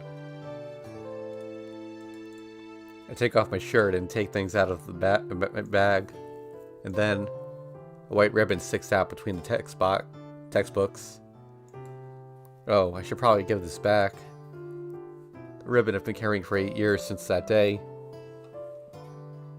I returned here to give back that ribbon, so it's about time I gave it back to whom it belongs. Please be a choice. I grip it tightly.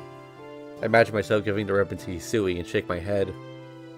8 years ago, we only spoke a few words underneath that tree, but it is a precious memory to me. So, even though it might sound selfish, I don't want to give it back to Hisui when she doesn't remember the promise.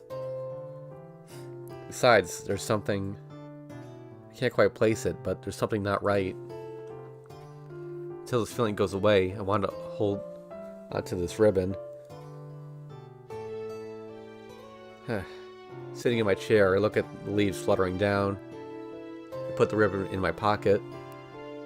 I might meet Hisui if I stay inside, so I decided to cool off outside. I think about yesterday. I spoke with Kohaku-san when I was cooling off in the courtyard.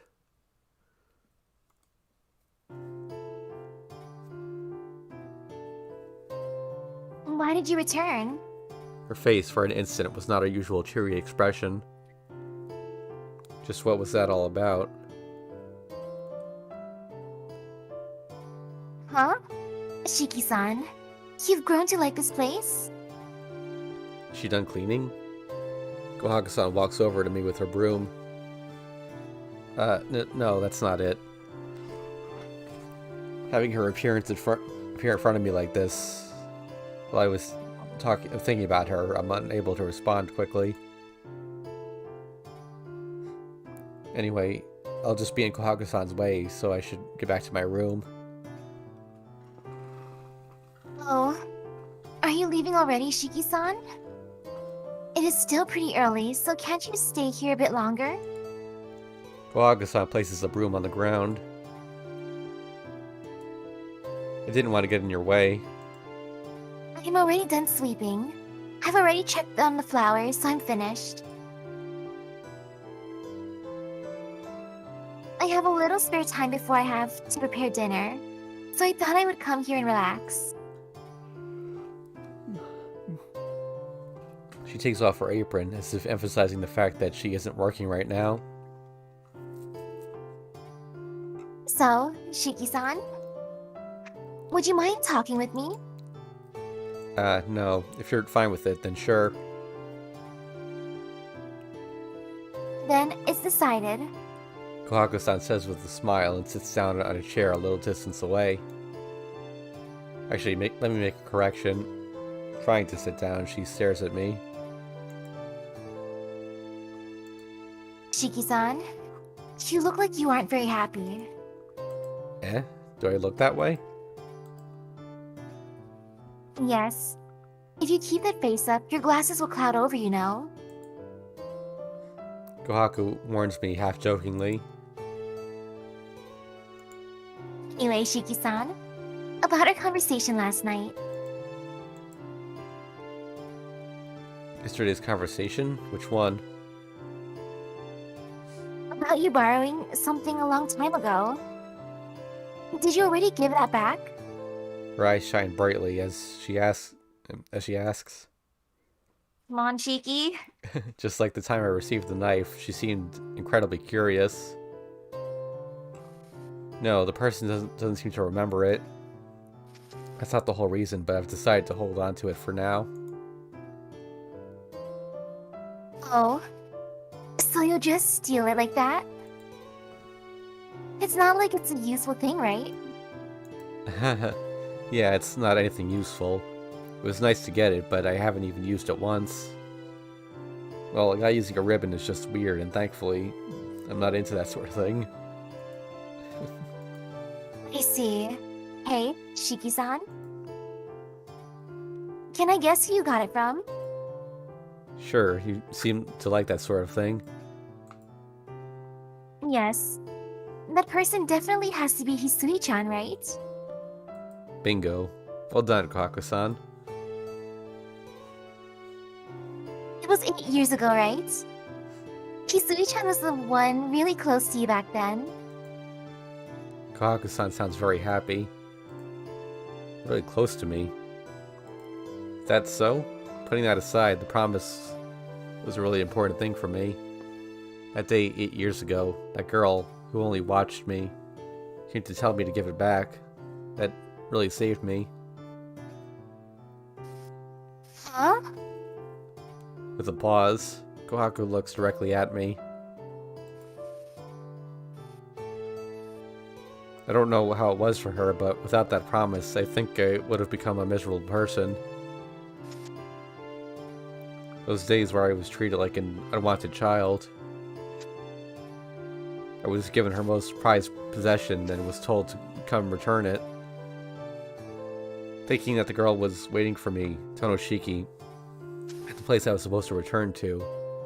That was enough for me, and I didn't want anything else.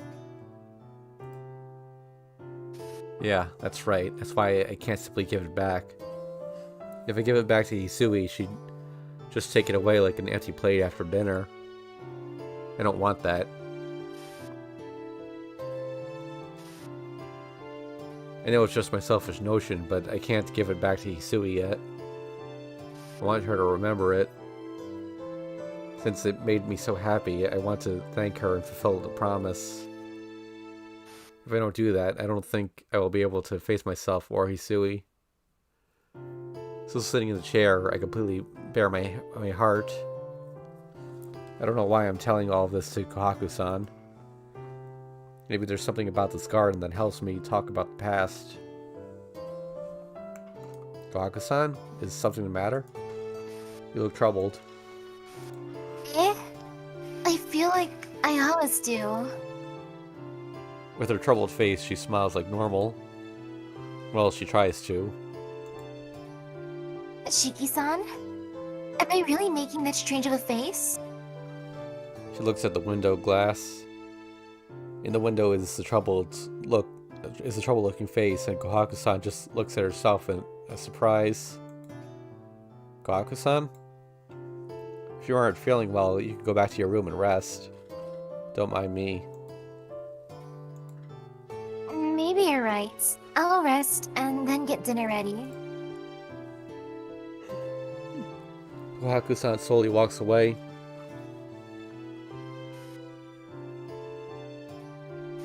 And Shiki-san? Hisui-chan is forgetful, so please be patient with her. Oh, maybe. If you take her to that same tree in the garden as 8 years ago, she might somehow remember. Kohaku-san picks up the broom and heads towards the rear entrance of the mansion. I see.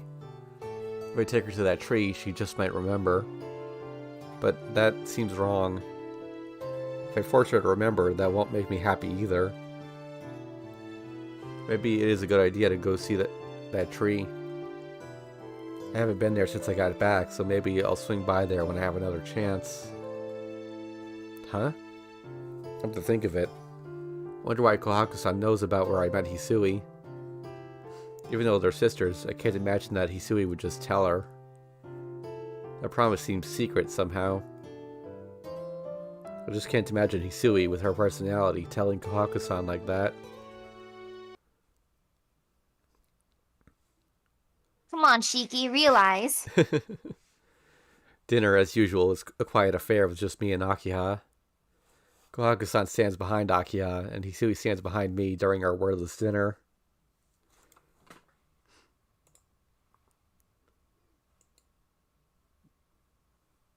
The only thing different is the way Akiha is acting.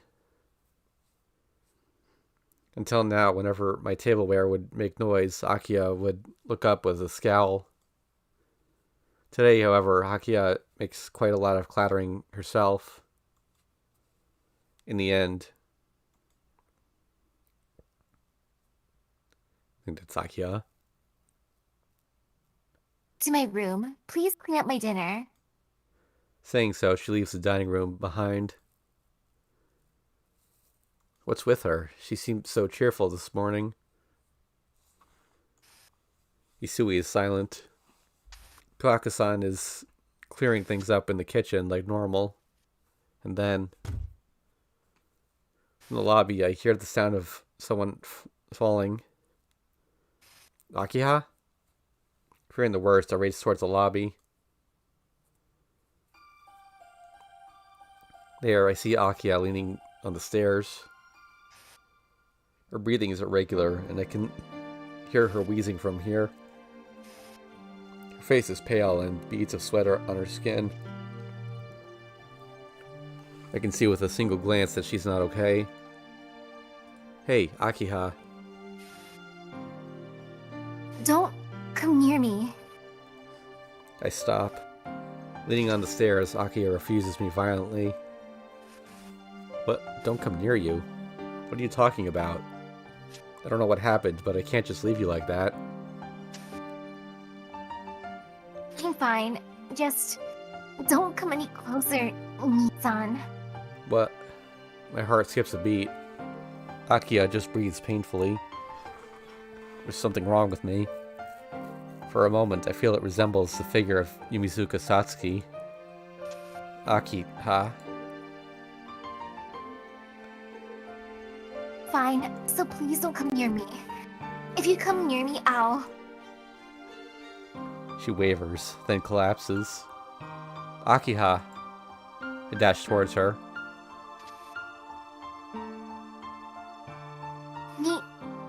Stop. She still tries to stop me. Ignoring her, I hold her with both my arms. Her face contorts in pain. As if she's trying to resist something, she bites her lip. Shiki-san? Kohaku enters the lobby. Kohaku-san, Akiya is acting strange. I'm gonna get her to bed, so is it alright? Yes, I'll be there right away, so please take care of her. Kohaku-san disappears towards the west end of the mansion at a run.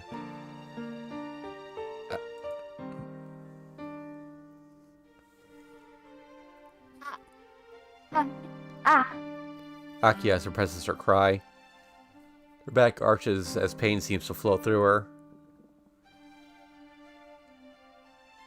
Nisa, let go. Calm down, stupid. I'll get you to your room. I carry the writhing Akiya in my arms as I go up the stairs.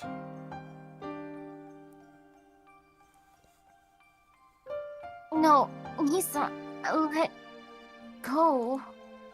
With empty eyes, Akiya still tries to break free. Just be quiet. Just relax and let me handle this. I run to the hallway as I tell her this.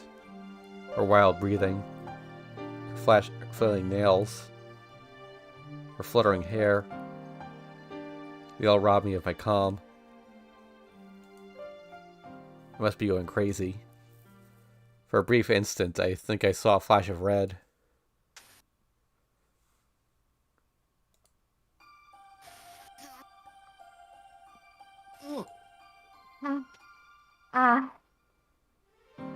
Her breathing seems hot. She grabs me so hard it feels like my clothes will be torn off. Hey, Akiya, rest in your bed.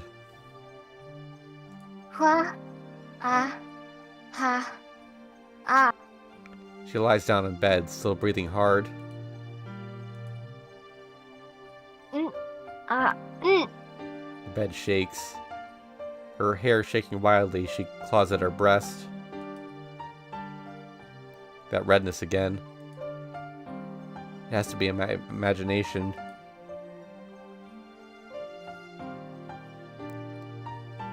As if to dispel the illusion, I raise my voice. Hang in there, Akiha. Damn it, what's with this all of a sudden? I stand before Akiya, who's writhing in pain, unable to do anything. I bite my lip. Even though she's in so much pain, there isn't anything I can do to help her. I bite down so hard, blood starts to trickle. A red drop falls on the bed. It's quickly absorbed by her red hair. No, I must be seeing things. Her hair is black. The redness I saw was just because I imagined it.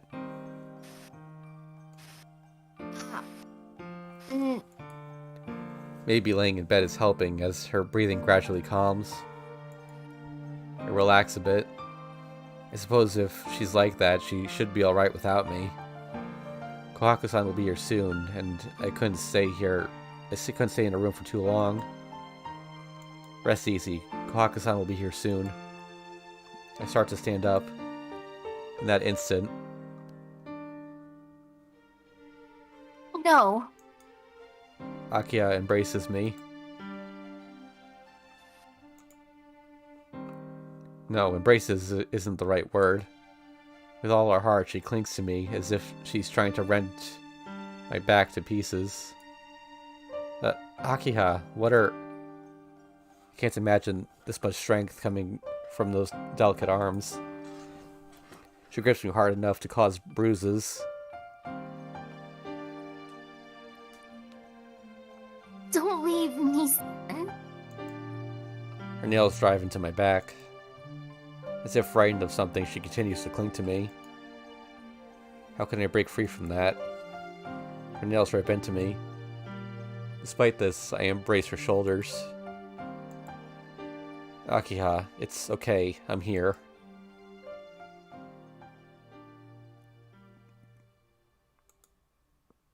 We're shaking hands. Resting her face against my shoulder, she muffles a sob. Akiha, if it hurts that much, don't push yourself. You don't have to hold back. No, not hit me, son. I don't deserve anything from you. Saying that, her strength drains from her body. Father, I must to Nissan. She sobs, as if trying to hide it. Must I kill him with my own hands? With that, I hear sobbing. Akiha? I don't want to. What should I do? Speaking with a wavering voice, Akiha cries.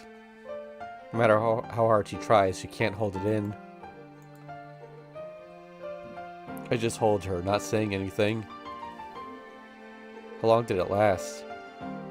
Akiha sleeps like a child who cried herself to sleep, and I lay her slender body onto the bed. Sure is a lot of Akiha in this Kohaku route. No, right? Shiki-san, has Akiya-sama calmed down? Kohaku-san must have been waiting in the hallway as she was standing outside the door. Yeah, she's sleeping, but Kohaku-san, why is Akiha... No, it is something you need to worry about. No, it's nothing you need to worry about. At times, Akiya-sama lapses into sudden... dyspnea. I feel like we looked this up like a couple routes ago, but I don't remember what it was. It is the same as your anemia. Akiya-sama is a member of the Tono family after all. I'm gonna look it up real quick. Shortness of breath. Okay. What do you mean? She's always healthy. Yeah, most of the Tono family all have that sort of illness. Maybe it's inherited, but both you and Akiya-sama carry a variation of Makihisa-sama's condition. Akiya-sama's condition is not very serious. It isn't something to be taken lightly, but it's not life-threatening, as your condition is. So please don't make such a worried face. I can't help it. She seemed to be in such pain. I couldn't even do anything. Until now, I didn't even know she had that condition.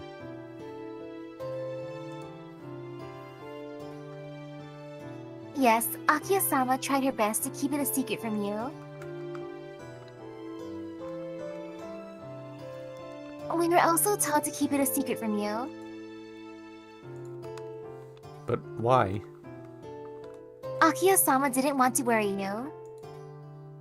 So please, do not concern yourself and do as Akiya-sama wishes. I don't know what to say. What she says is true. I can't dispute it. In other words, I was the only one who didn't know. I just thought I was the only one with problems. Sorry. Please take care of Akiya, Kohaku-san. Bowing to Kohaku-san, I walk away.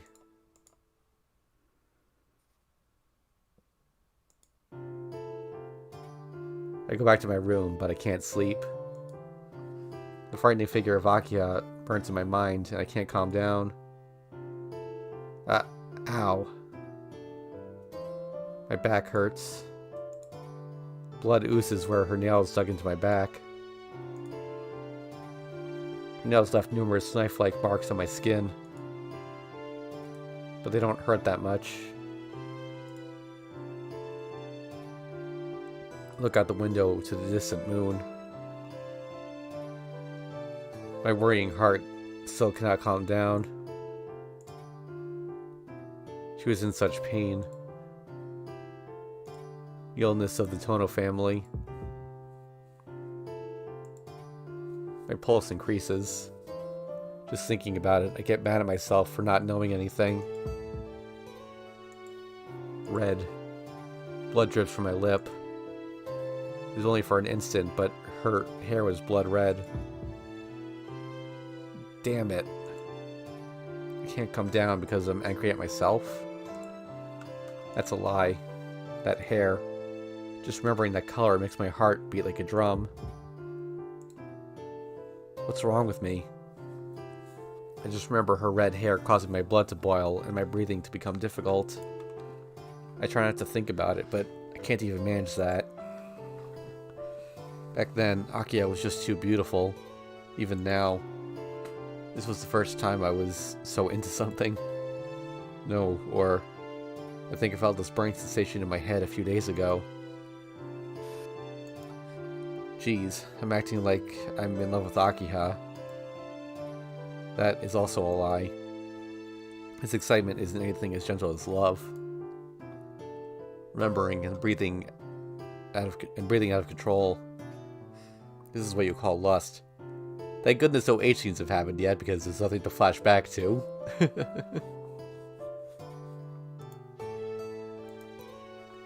Slapping my face, it collapsed on my bed. I can't settle down. Do I have to stay like this the whole night? Knock, knock.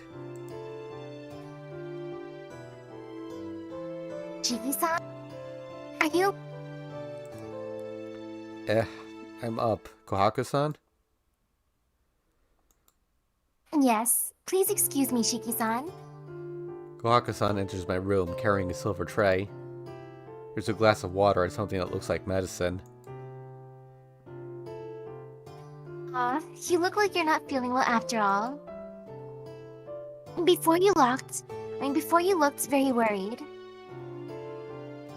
I thought that maybe you wouldn't be able to sleep and was a little concerned. Kohaku-san steps over to my bed. Kohaku-san, is that something like a sleeping pill? No, it isn't anything that's strong. It's something that only helps to relax. If you don't mind, then please take it. Kohaku-san sounds a bit hesitant. In other words, she doesn't want to offer the medicine, but if I can't sleep, I should take it. That kindness really helps. Thanks, I couldn't sleep, so I'll take it.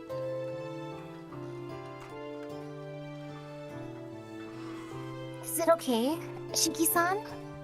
I heard from your doctor that you do not usually like medicine. It's not that I hate it, it's just that the doctor gives me medicine without telling me what it's for. I feel like I'm a guinea pig. But you're different. If it's from you, I can freely take it. I take the glass and down the pill. The water carries the pill down to my stomach.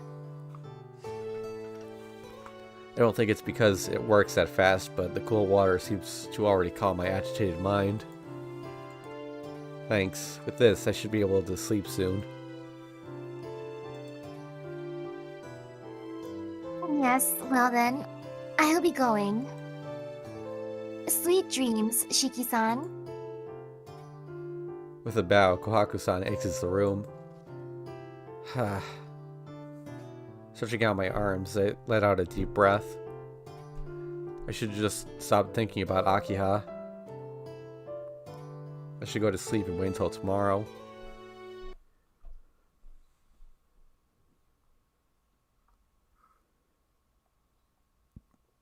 Six, future vision, future death. Interesting. No date. It's a dream, I guess, but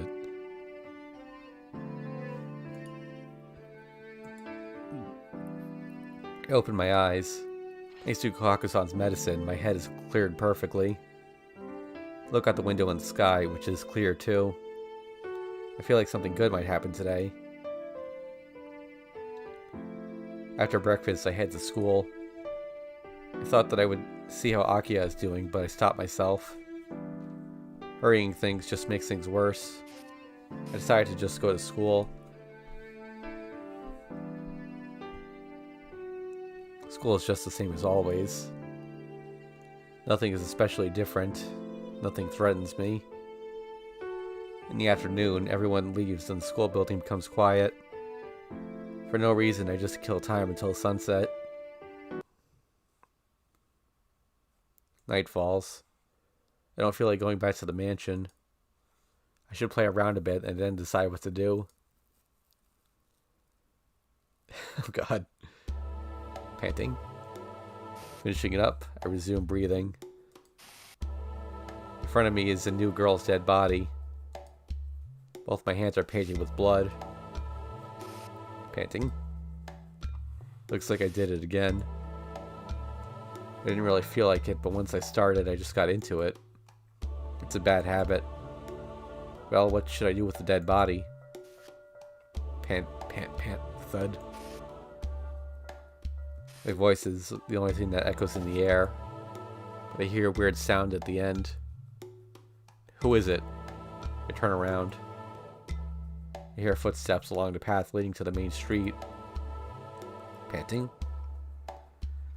Sweat trickles from my forehead. It's not that I'm nervous. My body is just so hot. There's something wrong. It's so hot, I'm thirsty. The dead body is horribly hot. Biting its neck, I drink the blood. But that isn't enough. Pant. My world starts to waver. It isn't my imagination. There's something unnaturally hot in the air. And the ground is much hotter than the air. This burning heat is screaming a warning to me. Tsk. I run, still gnawing at my body. At the body. My head tells me that staying here is incredibly dangerous. Pants. I escaped the school. No one will see me here. I don't know what that was, but... Oh, you fuck.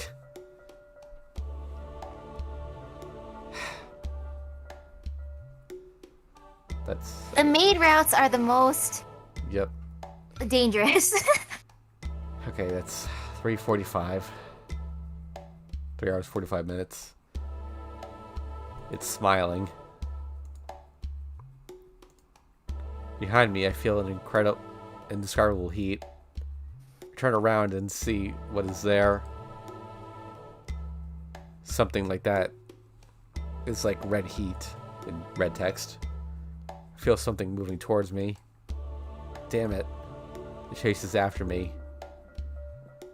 It's a real bother, so I'll just kill it. Grip my knife. The red heat expands. The footsteps of someone approach me. A careless gait. I don't know what it is, but I lick my lips in anticipation. Oh, it was Akiha with her red hair. I have to describe it because I've got the screen up again. Sorry, folks. Ah, thump. My heart screams at me, telling me that I'm no match for whatever that is. Ha, ha, ha, ha. I sweat. Not because of the heat. After instinct, my mind understands as well. If that catches me, I'm finished. Ha ha, ha ha ha, ha ha ha ha ha ha. Scared, I escape into the school building.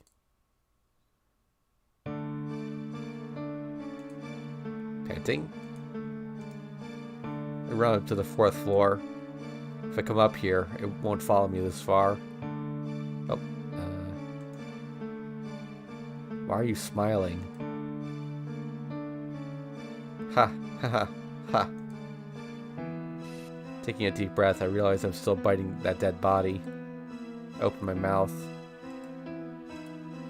The dead body falls to the ground with a thud. The arms and legs are still attached. I'm hungry right now, so I guess I'll take care of this right here. Creak. I spin around. Then there's that unknown person.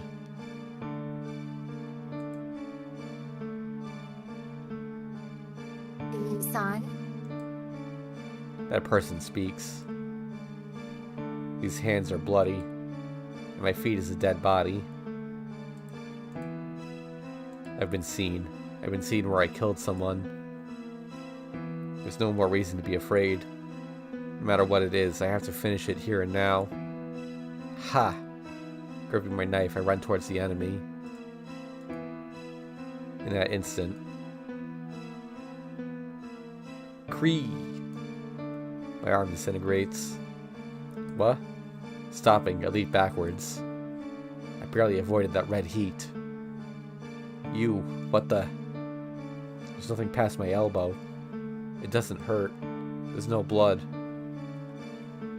I can see the cross-section of flesh and bone. From there, a chill nausea enters my body. Ha, ha, ha. I don't understand. The enemy didn't do anything. It seemed like it only started. It only stared at me, now missing my... It seemed like it only stared at my now missing arm. In other words, just a look can kill. No, that's not right. Dry footsteps echo through the air. The enemy is coming.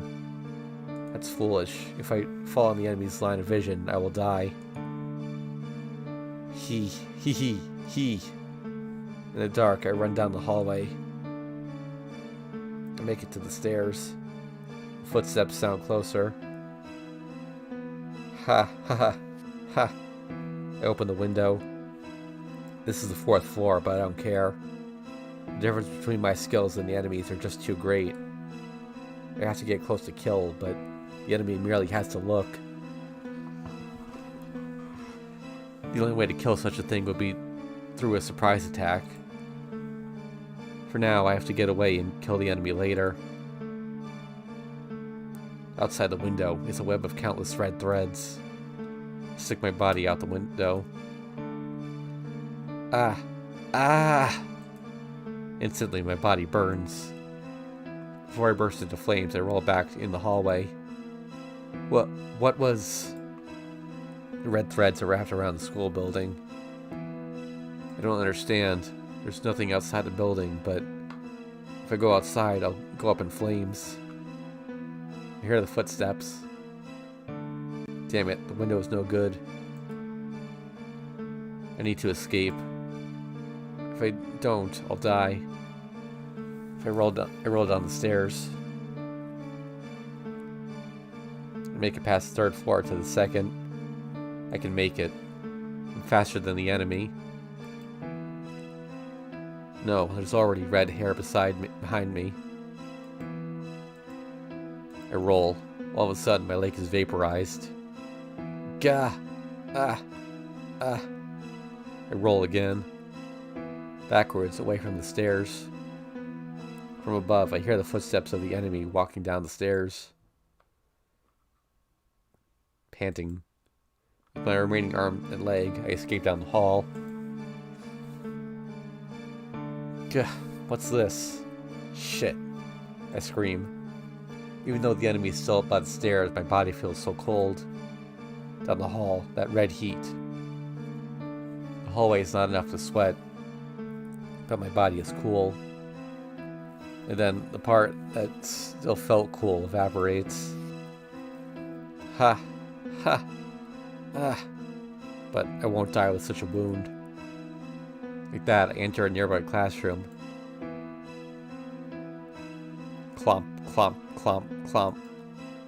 Footsteps come closer. I don't know how the enemy does it. No, that's not it. The enemy's ability to kill, no matter how I think of it, is so many times superior to mine. It's probably that red heat. But the one controlling the power is awful. It can't hide its presence, and it can't even sense its enemy. Footsteps. The enemy is about to walk past the classroom without noticing me. I calm down. If it's only an amateur with a ranged weapon, it's nothing. The enemy passes the classroom. Then it's simple. I just have to kill from behind. I only have one leg, but that's fine. I'll certainly slice open the brain faster than the enemy can turn around. I'll go out in the hallway. I see the enemy's back. How careless. The enemy doesn't even notice my presence yet. Full of confidence, I jump. The enemy turns, surprised. I had at least 5 seconds. It was enough time to kill the enemy 7 times. Was. Supposed to. The enemy. The enemy turns to face me with merciless eyes.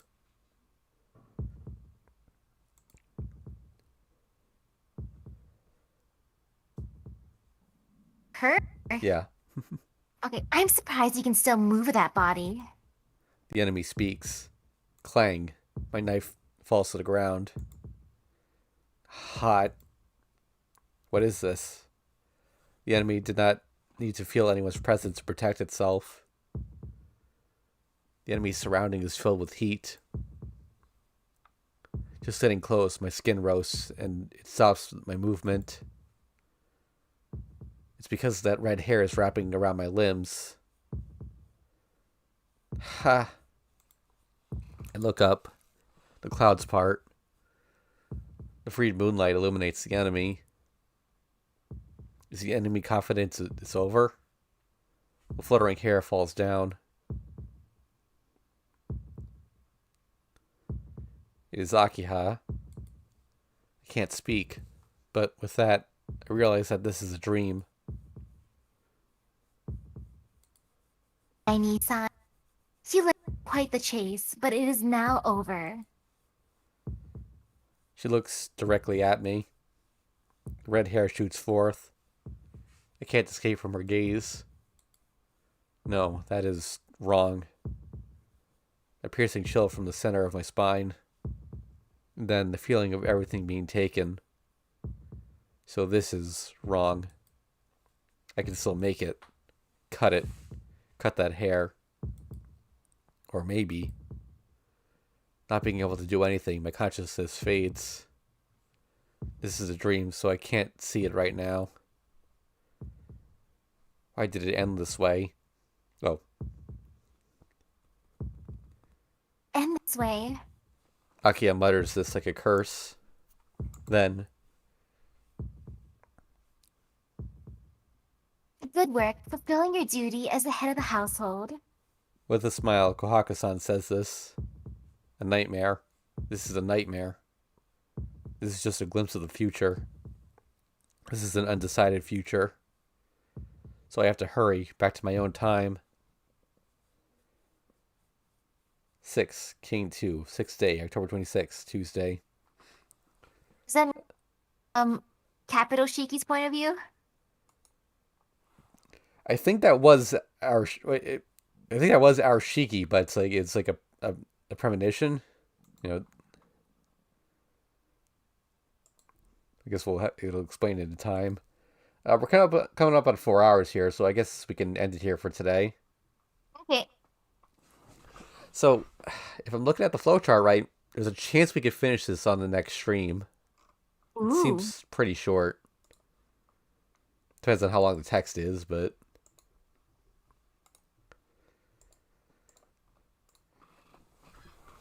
So, thanks for watching, everyone.